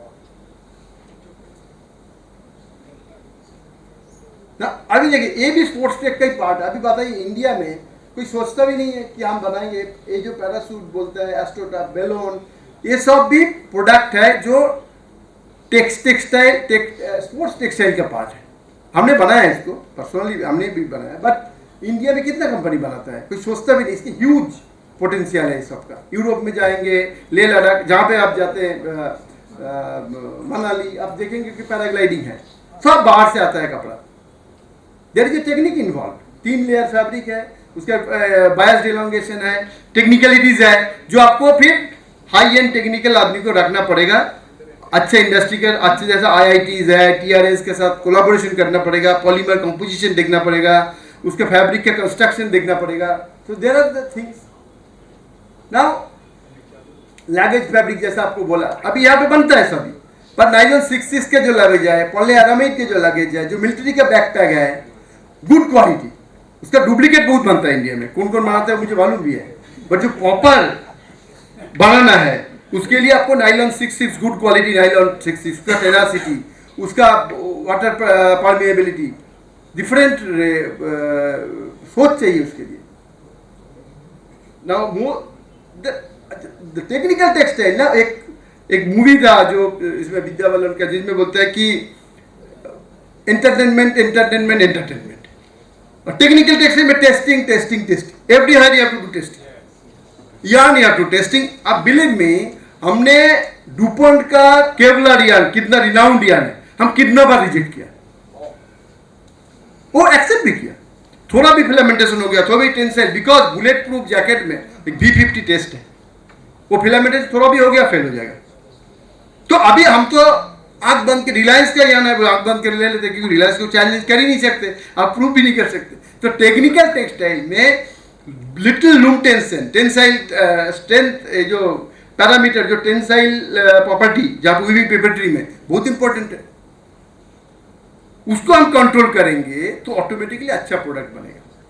तो सभी जगह में यार्न से लेके grey fabric, on loom testing, of loom testing, in process different stages में, हर एक जगह में डिस्ट्रक्टिव टेस्ट करके आपको फाइनल प्रोडक्ट बनाना है। बिकॉज जो टेक्निकल टेक्सटाइल का कस्टमर है, एक कोई पैरासूट वाला जाम लगाएगा और एक फेल हुआ ना, आपका मिलियंस ऑफ डॉलर के लिए आएगा, कंपनी में ताला लग जाएगा, और नोबडी वांट्स टू चेंज। क्यों लाइफ का रिस्क लेगा? इसीलिए जो पेशेंस इंपॉर्टेंट है। जो टेक्निकल टेक्सटाइल में जो भी एंटरप्रेन्योर होंगे, वो सोचेगा कल से मेरा प्रॉफिट चालू होगा, नहीं होगा, उसके लिए आपको टाइम देना पड़ेगा, आपको उसको विश्वास दिलाना पड़ेगा, नहीं ये डेडिकेटेड है, इसका इंटरेस्ट है, ये करेगा इस सब पे, और आप you have to live it, is a passion. तो automatically profit, I am telling you, एक आई थिंक मैं आपको ये करूंगा कि यहाँ पे जो बहुत सारे सिंपल टेक्निकल टेक्सटाइल प्रोडक्ट है, ऑटोमोटिव टेप नथिंग, 150-40 रोटो यार्न वीविंग करना है, सिंपल प्रोसेस है, उसका मिलियंस ऑफ मीटर के रिक्वायरमेंट है, very simple dope diet product and उसका प्रॉफिटेबल। आप फुल वीट बनता है, डबल वीट बनता है, स्लिट करके, very simple product, but only एक और दो कंपनी बनाता है, बाकी लोग जाना ही नहीं चाहते उसमें। अभी ये जो सेगमेंट है आपका बेल्टिंग फैब्रिक, जितना डिफरेंट टाइप ऑफ बेल्टिंग है, सिंपल प्रोडक्ट है, गुड यार्न क्वालिटी होगा ना, उसके ऊपर वो लोग लैमिनेशन करके कोटिंग करके अच्छा बेल्टिंग बनता है, उसके बेस्ट मटेरियल बनाते हैं बहुत लोग इंडिया में। नाउ अभी देखिए ये वल्नरेबल वर्ल्ड है, आज इधर यूक्रेन रशिया इधर है, तो आपको कितना सारे प्रोटेक्टिव इक्विपमेंट गियर का जरूरत है और उसके लिए बहुत सारे हाई एंड प्रोडक्ट का जरूरत है। देखिए ना, अभी हमने बनाया था इंडियन डिफेंस के लिए, लद्दाख में जो ड्रेस बनता है, जैसा आशीष भाई बोल रहे थे कि लद्दाख में जो कपड़ा जाएगा वो it has to be moisture management भी होगा, वाटर रिपेलेंट भी होगा, ब्रीदेबल भी होगा, सब एवरीथिंग। 7 लेयर गारमेंट होता है उसमें, 7 लेयर डिफरेंट, और उसमें -40 डिग्री टेम्परेचर होता है, which feel like -50 because the air flow है। और उसमें जाके आदमी को अंदर पसीना भी होगा, इतना गर्मी होगा ना, और पसीना को बाहर भी निकलेगा, बट हवा अंदर से नहीं आएगा, बाहर से अंदर नहीं आएगा। इतनी such a crafted product, multi layer jackets, multi layer ये बनता है, तो उसके लिए स्पेशल कपड़ा हमने बहुत बनाया, मिलियंस ऑफ मीटर हमने डिस्पैच किया, उनको दिया है, बट वो इंडिया 100% इंपोर्ट हो जाता है, जो हमने अभी 100% ऑलमोस्ट लोकल बनता है, पर स्पेसिफिक कंपनी का मोनोपोली है उसमें भी क्लाउड है ना, ग्रुप है, जैसा कोई एक को मिलता है, L1 बनता है, L2 L3 हो, वही कोऑर्डिनेट करके कर लेते हैं, सब बहुत सारे कुछ है। जो फेयर बिजनेस प्रैक्टिसेस बहुत जगह में है नहीं, क्योंकि इंडिया में वही होता ही है सब चीज़, यूरोप में भी होता है, पर इंडिया में बहुत ज़्यादा होता है। जब भी मल्टीपल कंपटीशन आ जाएगा, सब ये फेयर प्रैक्टिसेस अभी चालू हो जाएगा तब, क्योंकि है नहीं, बहुत सारी कुछ हो सकता है। अभी NBC शूट है, अभी न्यूक्लियर बायोलॉजिकल केमिकल वेयरफेयर है, इसके लिए शूट बनता है, Kevlar woven fabric, bullet proof jacket के लिए, हेलमेट के लिए इंडिया में बनता है, बट बहुत कम। और इंडिया से कपड़ा बन के बाहर जाके जैकेट होके, जैसे $8 का कपड़ा जो कन्वर्ट होके आता है $250, $300, $400 वाला प्रोडक्ट बन के। तो नाउ पैराशूट, पैराग्लाइडिंग, अभी पैराशूट का मुझे मालूम है, मैंने बहुत सारे कुछ इसमें बना, जिसमें $100 का कॉस्टिंग है, बट आपको प्राइस बिकते $4.5 से लेके $5.5 वाला प्रोडक्ट, बट उसके लिए आपको ट्रस्ट डेवलप करना पड़ेगा, आपको इंटरनेशनल मार्केट में जाना पड़ेगा, डिफरेंट फेयर में जाना पड़ेगा, आपको कस्टमर को कन्विंस करना पड़ेगा, एवरीथिंग पॉसिबल, बट कोई, और उसके लिए लंबा टाइम में कभी ऑर्डर आएगा कभी नहीं आएगा, पैरेलली दूसरा प्रोडक्ट भी बना के सस्टेन करना पड़ेगा आपको। तो कॉमोडिटी टेक्सटाइल जो लोग बनाते हैं उसका एक पार्ट 20% बोलेगा नहीं मेरा वैल्यू एडिशन, मैं एक स्पेशल सेगमेंट बनाऊंगा जिसमें टेक्निकल टेक्सटाइल, तो ये पॉसिबिलिटी है, बट वो जुनून होना चाहिए, वो एक अलग सोच होना चाहिए। अभी देखिए ना, ये सब NBC सूट्स आपको जो दिखा रहा हूँ, हाई ऑल्टीट्यूड क्लोथिंग, कौन इंडिया में कपड़ा बनाता है, कौन, बट ये सब everything possible, I can make it, I know that, everything I can make. Now अभी इंडिया में कोई नहीं बनाता है जो लाइफ वेस्ट, अब जब ऊपर से फ्लाइट का एक्सीडेंट होता है, कुछ गुंदा पड़ता है, लाइफ वेस्ट जो होता है, इवैक्यूएशन स्लाइड्स लगा देता है, वो एक्सट्रूशन कोटिंग वाला मशीन, मैं सब यूरोप में अमेरिका में जाके देखा, उसका टेक्नोलॉजी मालूम, बट इंडिया में किसी का पास नहीं है, इसे इन्वेस्टमेंट है थोड़ा, बट वो जो प्रोडक्ट है वो इतना यूनिक, इतना हाई डिमांड है, but India as a country भी उसका ऑनेस्टी ग्लोबल स्टैंडर्ड में आना चाहिए कि हाँ इंडिया ट्रस्टेबल है प्रोडक्ट को कंसिस्टेंसी बढ़ाने के लिए, कि यहाँ पे कोई डुप्लीकेट चीज़ नहीं चलेगा, इसमें कोई भी क्वालिटी कंट्रोल में थोड़ा भी ये नहीं चलेगा बीच में। अभी आप बताइए, इंडिया में वाटर जेट लूम का हम बात हो रहे थे, एयर जेट लूम का, इतना बड़ा इंडस्ट्री, इतना हजारों लूम आ रहा है, हम इंडिया में वाटर जेट लूम नहीं बना सकता, एयर जेट लूम नहीं बना सकते, हमने अच्छा जेट डेंग, एक भी सप्लाई नहीं जो अच्छा जेट डेंग बनाता है, जिसमें आपको 22 ईयर फैब्रिक चला के देखा है, सब धागा खींचा हुआ आएगा, क्योंकि वो जो अंदर का बाफिंग है, जो स्टील का क्वालिटी है, उसमें जो मोलिब्डेनम होना चाहिए, उसमें क्रोमियम होना चाहिए, है नहीं कि जिंदल का स्टील, मैं वैसी सब से बात करता हूँ, मुझे क्या करूँ, जिंदल का तो स्टील है और तो कोई अपॉर्चुनिटी नहीं है हमारे पास। तो ये जो मशीन है ना, मशीन ऑल्सो इम्पोर्टेंट पार्ट है, जिसमें ना कोई लैमिनेशन मशीन है, ना वाटर जेट लूम है, ना वीविंग पेपेटरी है, तो हमको सब कुछ बाहर से लेके आना है, आपको अच्छा यार्न नाइलॉन 6 कोई नहीं बनाता है, फॉरगेट अबाउट केवलार, नोमेक्स। फिर ना कोई अच्छा मेम्ब्रेन बनाता है, ब्रीदेबल मेम्ब्रेन, ना कोई कोटिंग केमिकल अच्छा बनाता है, सब कुछ लेके आके इंडिया में। सो गवर्नमेंट का जो होना चाहिए, जो इंडस्ट्रियल पार्क होगा इस वक्त में, गवर्नमेंट प्लस बिग हाउसेज जो यार्न बना सकते हैं, उसका कोलाबोरेशन। एंड बार बार मैं जो NTTM का मीटिंग होता है, गवर्नमेंट का बहुत कमिटी में मैं कभी मीटिंग में बोलता हूँ, बहुत सारे केस में उठाया, बहुत सारे बार बोला है। होप कि आज नहीं तो बाद में होगा, होना ही पड़ेगा, अदरवाइज सब कुछ चाइना से इंपोर्ट करके चाइना को बीट करेंगे और न्यूज़पेपर बोलेगा, अर्नब चौधरी बोल देगा, बट उसमें ही हो जाएगा, बस ग्राउंड रियलिटी में नहीं होगा। So huge untapped potential subject. Now ये जो गुड टेक्निकल हैंड्स जो मैंने ऑलरेडी आपको बोल ही दिया, reality is that you see that we have already talked, because these are the so close to my heart. तो मैं इनिशियली आपको ये सब चीज बताया, तो मैं उसको रिपीट नहीं कर रहा हूँ। चैलेंज अगेन दैट इंडिया में एकेडेमिया जो development, intricate development, polymer science, ये इंटीग्रेट है। Mechanical engineer, electrical engineer, computer science, polymer science, mill और टेक्सटाइल के साथ मिल के प्रोडक्ट बनता है। स्मार्ट टेक्सटाइल ऐसे ही बनता है। इंडिया में किसी का साथ नहीं, गवर्नमेंट में भी अभी भी आपको यार्न आता है, I think chemical industry, chemical ministry के अंदर, टेक्सटाइल के अंदर ही नहीं है यार्न तो।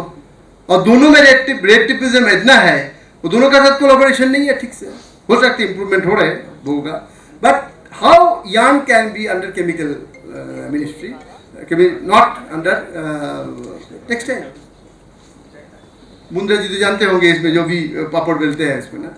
तो नाउ पॉलीअमाइड, अभी बताइए इतना बड़ा इंडस्ट्री है, कोई भी आपको हाई वेट मॉड्यूलस, जो हाई मॉड्यूलस पॉलीइथिलीन, पॉलीअमाइड 6 मेटामाइड कोई नहीं बनाता है, नो कोई कुछ, नो बडी। और ये सब टेक्नोलॉजी ट्रांसफर से होता है। तो गवर्नमेंट इनिशिएटिव प्रोजेक्ट होता है, बिग हाउस के साथ बनाएंगे, ये सब यार्न इंडिया में बन सकता है, ऐसा कुछ नहीं है, पर है नहीं, किसी का पास कुछ नहीं है। और हम फिर अम्ब्रेला बनाएंगे, हम लागेज बनाएंगे, सस्ता लागेज बनाएंगे, उसको डंप करेंगे, है ना, बिकॉज इतना ह्यूज पॉपुलेशन है, हम चीप लागेज सबको दे देंगे। बट इंपोर्टेड जो हाई लागेज होगा ना, आप जो भी एयरपोर्ट में जाएंगे वो बाहर का कपड़ा से बनता है, उसका कॉस्टिंग भी अलग है, सब कुछ अलग है ना। मोर अभी गवर्नमेंट के NTTM का प्रोजेक्ट है, 1426 करोड़ उन्होंने ये किया। मैं 2-3 प्रोजेक्ट का मैं पार्टिसिपेशन था उसके साथ, IIT प्रोफेसर के साथ, और वहाँ पे 16 करोड़ 14 करोड़ का प्रॉफिट ओनली IIT को, TRS को ही देगा, इंडस्ट्री को नहीं देगा। और उन लोग का देने का बाद 1 साल का बाद आप पैसा ही दिया नहीं, मशीन कुछ खरीदा, आधा अधूरा मशीन का पूरा सप्लाई नहीं आया, वो मशीन किसी का आया भी तो बंद है। ऐसे एक प्रोफेसर बुटुला के लैब देखा, ब्यूटीफुल पॉलीमर लैब, वहाँ पे सबको एक प्रोजेक्ट में DRDO का प्रोजेक्ट था, उसमें बना भी दिया। इसके बाद 1 लाख रुपया चाहिए गवर्नमेंट से मशीन मेंटेनेंस के लिए, गवर्नमेंट नहीं देता है और सब मशीन बंद पड़ा है। That is the reality. See, I have to know the reality. I am not criticizing. The fact is, that's the hard reality. किसी को वो उस पर फोकस है नहीं, जो होना चाहिए ना। जो हमारा टेक्सटाइल मिनिस्टर, मेरे हिसाब से एक यंग टेक्सटाइल मिनिस्टर 10 साल टेक्सटाइल मिनिस्टर है। ऐसा नहीं जो डिस्कार्टेड पीपल कभी आता है 1 साल 2 साल 3 साल करके चला जाता है, ऐसा टेक्सटाइल नहीं हो सकता। तो टेक्सटाइल मिनिस्टर से लेके सेक्रेटरी आप देखिए ना, टेक्सटाइल सेक्रेटरी पीयूष गोयल साहब इंडस्ट्री के साथ टेक्सटाइल भी देखते थे। बाद में ठीक है स्मृति ईरानी आई, फिर ये, इसके बाद टेक्सटाइल सेक्रेटरी का देखिए, रचना मेहरा थी, शिवाजपुरम इंडस्ट्री, फिर एक आए थे इरिगेशन डिपार्टमेंट से, वो 1 साल बाद चले गए। फोकस मिनिस्टर से लेके सेक्रेटरी से लेके पूरा ब्यूरोक्रेसी कोई सिस्टमेटाइज नहीं है जहाँ पे काम कर रहे हैं, और वेरी इगोइस्टिक है। गवर्नमेंट ऑफिशियल है, IAS तो सब जानता है, तो वो भी टेक्सटाइल हमसे ज़्यादा जानता है, तो वो लोग इगोइस्टिक है। वो आके होता, आप लोग तो जानते हैं, बट मैं तो at this age I don't have to earn thing, but I want that something it happens good for industry, I'll be happy. So anyway, so these are the major things. So thank you for bearing me. There are many more things, many more slides. I don't want to disturb you because it's dinner time, and thank you for bearing with me at this. If you have any questions, to anybody have any questions, then I can.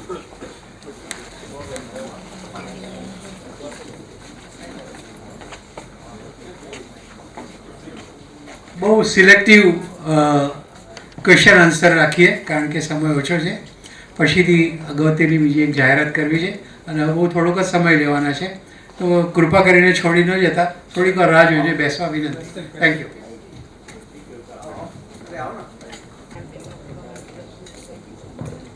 आपने जो last slide में challenges बताया बराबर नहीं, तो challenges में actually the main challenges क्या है, जो प्रोडक्ट आपने डिस्प्ले किया उसके अंदर सॉर्ट ऑफ स्पेसिफिकेशन नहीं है.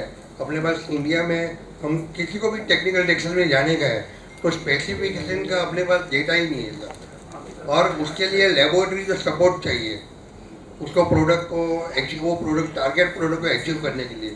तो उसके लिए आप कैसे कुछ हेल्प कर सकते हैं? मशीनरी तो बहुत आती है, एयर जेट आती है, वाटर जेट आती है, पर स्पेसिफिकेशन है ही नहीं. तो अभी उसमें देखिए कि फैब्रिक का जो कंस्ट्रक्शन, वो कंस्ट्रक्शन में कवर फैक्टर कितना है, उसका बम्पिंग कितना, तो इवन वाटर जेट लूम में भी अब इंचुन का लूम बहुत आता है, हाई फ्यू का आता है, सब आता है, पर उसका जो स्पेसिफिक डिज़ाइन लूम का भी करा के लेना पड़ता है कि आपका स्टडी बैकरेस्ट जिसमें आपको बम्पिंग कम आएगा, तो लूम का स्पेसिफिकेशन भी फाइनल करना पड़ता है. जैसा वार्पिंग मशीन में जब आप सुडोकोमा का कालमेयर के साथ प्रोडक्ट लेके बैठेंगे, डिस्कस करेंगे. देखिए प्रोडक्ट तो पहले मैं क्या बोला कि इंटरनेशनल मार्केट को हम कैटर करना चाहते हैं, हम उनसे सीख के उनको डिलीवरी करना. तो पहले तो हमको इंटरनेशनल एक्सपोजर जरूरी है.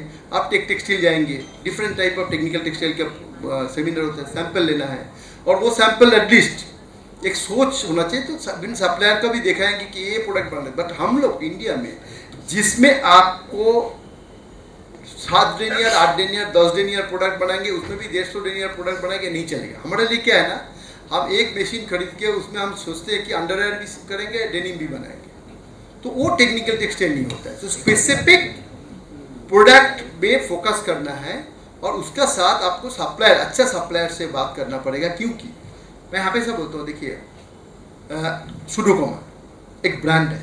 आप पहले सुडोकोमा का कुछ नहीं, 2 लूम खरीदे, टेक्नोलॉजी सीखिए, फिर बाद में कॉपी करके इंचून का मशीन लीजिए. बट सीखना आपको हाई एंड सप्लायर से पड़ेगा. आप बोलेंगे इंचून, आपको आप जो बोलेंगे बोलेंगे सब हो जाएगा, सब दे देगा आपको. ये चाइना है. और जो परफॉर्मेंस है ना सर, जैसे मैं इंडोनेशिया में 11 साल था, वहाँ पे एक एक लड़की 8 घंटे का ड्यूटी है, वर्किंग कंडीशन पूरा बहुत अच्छा है. इंडिया जैसा 12 घंटा एक वीवर काम करेगा, वो 6 लूम ही काम करेगा. वहाँ पे 24 लूम 96-97% एफिशिएंसी में चलता था. सुडोकोमा का वार्पिंग मशीन है, वेरी गुड. एंड दुआ मुतियारा का साइजिंग केमिकल है. हम साइजिंग और ट्विस्टिंग भी काकिनोकी का सेक्युलर वार्पिंग इतना मेंटेन करते थे, तो वीविंग ऑटोमेटिकली बहुत अच्छा आता था. और यहाँ का जो ह्यूमिड हॉट कंडीशन में आप 12-12 घंटा आदमी खड़ा ही नहीं हो सकता. हम जाके खड़ा नहीं हो सकते. हम सोचते हैं वर्कर आपका 80% एफिशिएंसी नहीं है, 70% एफिशिएंसी देते हैं, हम खुश है. और जितना भी एफिशिएंसी कम होगा, इतना बार लूम स्टॉप होता है, इतना कपड़ा में डिफेक्ट जनरेट होगा, वो टेक्निकल टेक्सटाइल में चलना मुश्किल है. तो ये जो स्पेसिफिकेशन आप बोल रहे हैं ना, पहले तो प्रोडक्ट आपको लेना पड़ेगा. प्रोडक्ट का एनालिसिस तो भी डिसेंट वे में लेबोरेटरी सपोर्ट नहीं है सर. लेबोरेटरी सपोर्ट में ना बिट्रा और सस्मिरा, इवन सर्टेन एक्सटेंट निट्रा, मंत्रा, मुझे मैं गया बहुत जगह पे, बहुत अच्छा मशीनरी है, पर मुझे बहुत सारे लैक क्लस्टर लगा, मुझे वेल एडमिनिस्ट्रेड नहीं है. उसके जगह पे बिट्रा एंड सस्मिरा लिटिल मोर प्रोएक्टिव. तो उसमें आपको एनालिसिस करेंगे मिलेगा. दूसरा आपको इन हाउस कैपेबिलिटी डेवलप करना पड़ेगा. सूरत में बहुत बड़ा वीवर है, 1000 लूम है. जब भी मैं बोलता हूँ सर वो सैंपल लेके ना मुझे एनालिसिस बाहर कराना पड़ेगा. ये आपका एटीट्यूड होता है कि बाहर एनालिसिस करके आप वीविंग करेंगे, तो आपका खुद का डिज़ाइन डेवलप नहीं करेंगे, तो आप जॉब वर्क ही करेंगे, और वो 16 पैसा पिक की, 12 पैसा पिक, 14 पैसा पिक ही चलेगा. आपको वो रेंज में नहीं जा सकता जिसमें आप खुद इनोवेटिव प्रोडक्ट डेवलप करें, वो कॉपी करेंगे. तो इन हाउस डेवलपमेंट कैसे होगा मालूम है? आदमी लेंगे, उसको उसको पेशेंस रहना पड़ेगा, 2-5 साल देना पड़ेगा, वो भी सीखेगा. और बाकी जो इनिशियल सपोर्ट मिल जाता है आपको, क्योंकि अटीरा हो मेनली तो बिट्रा एंड सिट्रा, ये इधर सिट्रा तो करते हैं, बट सस्मिरा बहुत सारे एनालिसिस आपको कर देगा. पर बहुत से सिंपल स्मॉल थिंग, यार्न छोटा मेल्टिंग पॉइंट डिटरमिनेशन के स्मॉल मशीन है, आप जानते हैं. उसके लिए मुझे मालूम पड़ेगा नाइलॉन 6 से आगे, नाइलॉन 6 से क्या है. आदमी हाथ लगाएगा धागा में ना, उसको मालूम पड़ेगा DTY की, FDY, ATY की क्या है. इंटरमीडिएट नॉट भी इजीली काउंट कर सकते हैं। और यंग सप्लायर को आप देंगे ना बहुत सारे केस में वो लोग भी बताते। तो इट इज नॉट, ये जो सोच है ना कि मैं बोला टेक्निकल टेक्सटाइल में एक बार आदमी जब शुरू करेगा, जो भी कंपनी का नाम है कैसे ग्रो किया, ऐसा ही किया। मुझे मालूम है कि इसका क्या टेक्निकल, सबसे बड़ा टेक्निकल टेक्सटाइल उसका डेवलपमेंट 2016 तक कोई डेवलपमेंट डिपार्टमेंट नहीं था, ऐसे ही चल, पर अभी डेवलप हो गया धीरे-धीरे। तो सर ये सूरत के इंडस्ट्रियल इकोसिस्टम में किस प्रकार की टेक्निकल टेक्सटाइल इंडस्ट्री लगाना चाहिए ना, तो इसीलिए देखिए मैं तो बोलूँ आपको पैराशूट भी इजीली बन सकता है, पैराशूट इजीली बन सकता है। पैराशूट के लिए यार्न स्पेसिफाइड है, आपको यार्न वहाँ से लेना पड़ेगा। आपका वार्पिंग साइजिंग भी थोड़ा डिसेंट चाहिए, क्योंकि टेक्निकली वार्प लाइन आएगा तो सूरत के इकोसिस्टम से। Yes. जहाँ आपने बोला कि पॉल्यूशन ये वो सब बातें हैं। क्या है ना, मैं बोलता हूँ देखिए ये जो ब्रांड बिजनेस है ना, जो नाइकी, एडिडास, पूमा, डिकैथलॉन, ये लोग आपको बोलेगा बायोफ्यूल चाहिए, सस्टेनेबिलिटी चाहिए, वाटर, बट ये जो टेक्निकल टेक्सटाइल वाला है ना, जिसमें आप पैराशूट बनाएंगे, ऑटोमोटिव टेप बनाएंगे, बेल्टिंग बनाएंगे, ये लोग को ये सब नहीं चाहिए, डिफेंस को भी ये सब नहीं चाहिए। तो सूरत को तो इमीडिएटली ये सब प्लस कोई अच्छे इंडस्ट्री है दो चार जो ब्रांड का भी काम ऑन एंड ऑफ करता है, ऑन बोर्ड होता है, फिर ब्रांड जब सस्टेनेबिलिटी में जाता है, वर्कर के सैलरी में जाता है, ओवर टाइम ये सब में जाता है, तो दो जाके 1 साल 2 साल बाद आउट हो जाता है। तो मेरा तो ये है कि मुंडा जी, जब मैं देखता हूँ, मैं ईटमा जाता हूँ, ये सब जाता हूँ, और मैं देखता हूँ वहाँ पे ईटमा का अंदर परिणाम संकीर्तन करते हैं, उनको लंगर डालते हैं, तब मैं देखता हूँ Madhusudan and Damodar group Indian culture को कैरी करते हैं। और उन्होंने जैसा ग्रो किया अभी भी, जैसे एथिराज, मैं बोल रहा था एथिराज वेरी वेल, यूएस से पढ़ाई करके इतना संस्कारी है, इतना अच्छा बिहेवियर है, इतना सीखने की इच्छा है, इतना ड्राइव है, तो फ्यूचर इज नॉट ब्राइट। तो ऐसा ही इंडस्ट्री में टेक्सटाइल में भी बहुत लोग को मिलता है कभी कभी, बट वो कंसिस्टेंट नहीं है। फिर पुराना बहुत बोलता है नहीं मत जाओ उसमें ये हो जाएगा, ये हो जाएगा, तो वो कंसिस्टेंट एफर्ट होगा तो सही, चेंज तो होना ही है, इंडिया को लीड करना ही है। 1.4 बिलियन पॉपुलेशन वाला कंट्री लीड नहीं करेगा तो कौन करेगा। तो આપણે સવાલ જવાબ question answer last question please. Hello sir, good evening sir. Technical textile में भी वास्ट कैटेगरी ऑफ एप्लीकेशन है, तो किस एप्लीकेशन में अपन को जाना चाहिए और किस में ज़्यादा स्कोप है टेक्निकल टेक्सटाइल में? जो मेरा प्रेजेंटेशन आप देखेंगे ना, तो बहुत सारे वैराइटीज है, तो वो डिसीजन कोई भी कंसल्टेंट का डिसीजन आप जाना नहीं, मैं भी कुछ बोलूँगा तो डोंट कंसीडर। ओके, पहले आपको टेक्निकल टेक्सटाइल फेयर, जैसे बोला टेक टेक्सटाइल ये सब में जाइए, आप देखिए कितना आपकी इन्वेस्टमेंट कैपेसिटी है।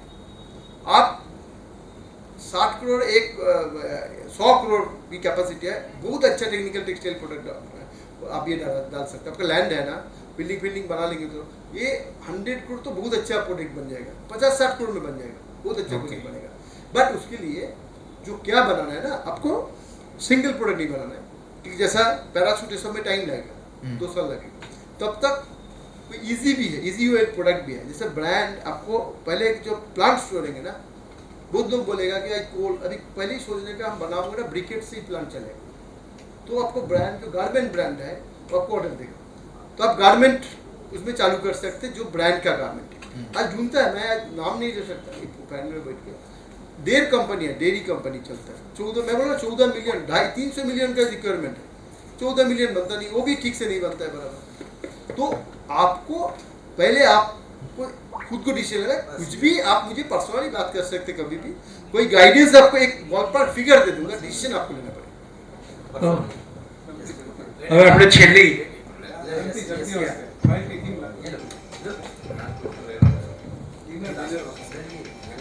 Let's be brief because time is running out.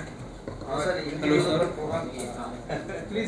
Sir my name is Ayush Dobariya and sir जैसे कि आपने बोला कि टेक्निकल टेक्सटाइल में काफ़ी टेक्नोलॉजिकल माइंड्स भी आते हैं, इनोवेटिव माइंड्स आते हैं। मेरा बैकग्राउंड आईआईटी या किसी ऐसी टेक्नोलॉजिकल यूनिवर्सिटी से नहीं है, मैं एक मैनेजमेंट स्टूडेंट हूँ। As a newcomer, as a new entrant, मैं टेक्निकल टेक्सटाइल में मार्केट में कस्टमर से कनेक्ट कैसे करूँ, उनको मैं अपना जो प्रोडक्ट है प्रोटेक्ट का वो कैसे बेच सकता हूँ, या कोई भी ऐसे फील्ड में, तो मुझे कस्टमर से कनेक्ट कैसे करना चाहिए। तो आपका ऑलरेडी प्रोडक्ट रेडी है?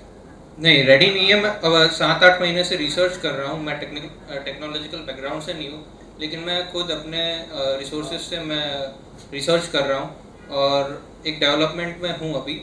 और इसी का आगे मुझे अगर किसी से भी कनेक्ट करना हो कि मुझे कोई बायर से कनेक्ट करना हो तो मुझे कस्टमर इसमें इसमें कैसे मिल सकता है? अभी टाइम फ्रेम क्या डिसाइड किया है, आप कितना करोड़ का इन्वेस्टमेंट करना चाहते हैं और टाइम फ्रेम, उसके लिए आपको इन्वेस्टमेंट प्रोटोकॉल एक बनाना पड़ेगा ना। जब उसके पास जाएंगे आपको टाइम नहीं देगा, पहले आपका बैकग्राउंड देखेगा। जैसे आपने वेल क्वालिफाइड, बट आपका पास क्रिटिक कितना है, आप कितना इन्वेस्ट करना चाहते हैं।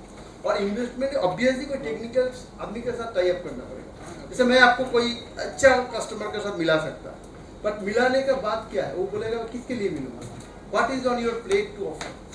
तो एक बार देखिए क्या होता है ना, आपको कोई टेक्निकल आदमी के साथ टाई अप करना है, करके क्या क्या बनाना है, पहले थोड़ा बहुत प्रोडक्ट आपको डेवलप, एक बार इंटरेक्शन चालू करेंगे, प्रोडक्ट बनाना पड़ेगा। तो सर जगह से बनाना सर से मिलो, बना के ऑफर दीजिए। तो उसमें क्या होगा, पहले तो आपको कितना इन्वेस्ट करना चाहते हैं, क्योंकि सूरत में ऐसा है 150 से 200 रुपये इन्वेस्ट करना चाहते हैं। बट मैं ना इतने एथिकली बिलीव करता हूँ ना, मैं गांव से आया हुआ बंदा हूँ, मैं किसी को भी पैसा, मैंने यहाँ पे देखा सूरत में डायमंड का अच्छा मर्चेंट है, उनको ऊपर भरोसा करके टेक्सटाइल में इन्वेस्ट कर दिया, बाद में रोता हुआ आदमी, पूरा लॉस है, मैं जिंदगी मुझे एक पैसा नहीं, किसी को ऐसा मैं कंसल्टेंसी करूँगा ही नहीं जिसमें आपको लॉस होगा। आप यंग हो, अब मेरे बच्चे जैसा हो, आप जो ग्रो करोगे ना वो मेरे लिए, मुझे पैसा नहीं चाहिए, समझे ना। तो मेरा हमेशा यही एटीट्यूड है, आप पहले अच्छा आदमी। સો થેન્ક્સ મિત્રો, હવે આજનો સેશનનો છેલ્લો programme that is vote of thanks ની વિધિ શરૂ કરું છું, કારણ કે જવાબદારી પણ મારા માથે જ આવી છે આજે. તો સૌ પ્રથમ તો all of you audience, real beneficiary of this textile week, સૌથી પહેલાં હું તમારો સૌનો આભાર માનું છું. I really appreciate your presence, અને તમે બધા આવ્યા અને અમને પ્રોત્સાહન એક તક આપી કે તમારી સમક્ષ સારો પ્રોગ્રામ લઈને આવીએ. બીજો આભાર હું માનું છું GFRRCના ચેરમેન શ્રી ગિરધર ગોપાલજી મુંદડા, જેમણે ટેક્સટાઇલ વીકની શરૂઆત કરી 11 વર્ષ પહેલાં, અને આજે કન્ટિન્યુઅસલી ખૂબ જહેમત કરે છે. અને કદાચ કહેવામાં અતિશયોક્તિ નથી કે જ્યાં સુધી મુંદડા સર છે ત્યાં સુધી ટેક્સટાઇલ વીક બહુ સરસ ચાલશે, અને પછીનું કામ યંગ જનરેશનને આપીશું. પછીનો આભાર માનીશ ચેમ્બર ઓફ કોમર્સની મેનેજમેન્ટ, પ્રેસિડેન્ટ નિખિલભાઈ, અશોકભાઈ, બધા સમય પર આવ્યા અને પ્રોત્સાહન આપ્યું છે, સેક્રેટરી સાહેબ અને એ. પછી આજના પ્રોગ્રામમાં ખાસ કરીને આવેલા પૂર્વ પ્રમુખશ્રીઓ રાજેન્દ્રભાઈ, આશીષભાઈ, મહેન્દ્રભાઈ કાજીવાલા સાહેબ, એમનો આભાર માનું છું. અને સૌથી પહેલો પછીનો આભાર માનું છું મેડમનો, કે જે બંદોપાધ્યાય સાહેબને લઈને આવ્યા છે અને એક સુંદર કાર્યક્રમ બંદોપાધ્યાય સાહેબ આપણે આપ્યો છે. તો પહેલે ઇનકા થેન્ક્સ, फिर आपका thanks. So you have been able to deliver a nice program. ચેમ્બરના બધા જ કાર્યક્રમોમાં તમે આવો છો અને આવતા રહેશો, અને દરેક કાર્યક્રમમાં તમે જે કંઈ મેળવશો, હું માનું છું કે ચેમ્બરના એક કાર્યક્રમમાંથી કદાચ એક વસ્તુ તમને ક્લિક થશે તો પણ એ કામની છે. ચેમ્બરના સાથે ખાલી સાંભળવાનું નથી, પેલા ભાઈએ કહ્યું કનેક્ટ થવાનું, તો હું કહું છું કે પહેલાં ચેમ્બર ઓફ કોમર્સ સાથે બધા કનેક્ટ થાઓ અને ચેમ્બરને સફળ બનાવો. બીજો આભાર માનું છું મંત્રના બે માજી સાયન્ટિસ્ટ આવેલા છે, રિટાયર્ડ થયેલા મુંજાલભાઈ ને પંચોલીભાઈ, એમની હાજરીની નોંધ લઈને પ્રોત્સાહન આપવા બદલ ખૂબ ખૂબ તમારો આભાર. અને જે સપોર્ટ સ્ટાફ છે ચેમ્બરનો, ફોટોગ્રાફર ભાઈ ને બીજા, હું ખાસ એમનો આભાર માનું છું. પ્રેસ મીડિયા જેમણે સમય પર કવરેજ કર્યું છે, અને હું એમનો આભાર માનું છું સૌનો, કે જેણે આ ટેક્સટાઇલ વીકના કાર્યક્રમને સફળ બનાવવામાં ડાયરેક્ટલી અને ઇનડાયરેક્ટલી બધી જ રીતે જે સહકાર આપ્યો છે એ સૌનો આભાર. અને છેલ્લે કહીશ કે ટેક્સટાઇલ વીક એ મોરારી બાપુ જેવી એક સપ્તાહની કથા છે, અને હવે આ કથાનો આપણે સૌ આનંદ માણ્યો છે, અને હવે પ્રીતિ ભોજન આપણે પ્રસાદ સાથે લઈને જવાનું છે. તો પ્લીઝ જોઈન અસ પ્રીતિ ભોજન, एंड थैंक्स फॉर एवरीबॉडी. विशेष आभार हमारे एमओसी करने वाले श्रीमान अमरीश जी भट्ट का है, कि जिन्होंने पूरे प्रोग्राम बड़े शानदार ढंग से संचालन किया और सब लोगों को सुनने का मौका दिया, और बड़े सरल शब्दों में आपने मीठी स्वर में कहा. इसलिए एक गोलाई नाप ली है कि निराले सबसे लगते हैं, मिसाले तार तंबूरे, जरा छेड़े से मिलते हैं, मिला लो जिसका जी चाहे. बहुत बहुत आभार अमरीश साहब, धन्यवाद. Thank you all.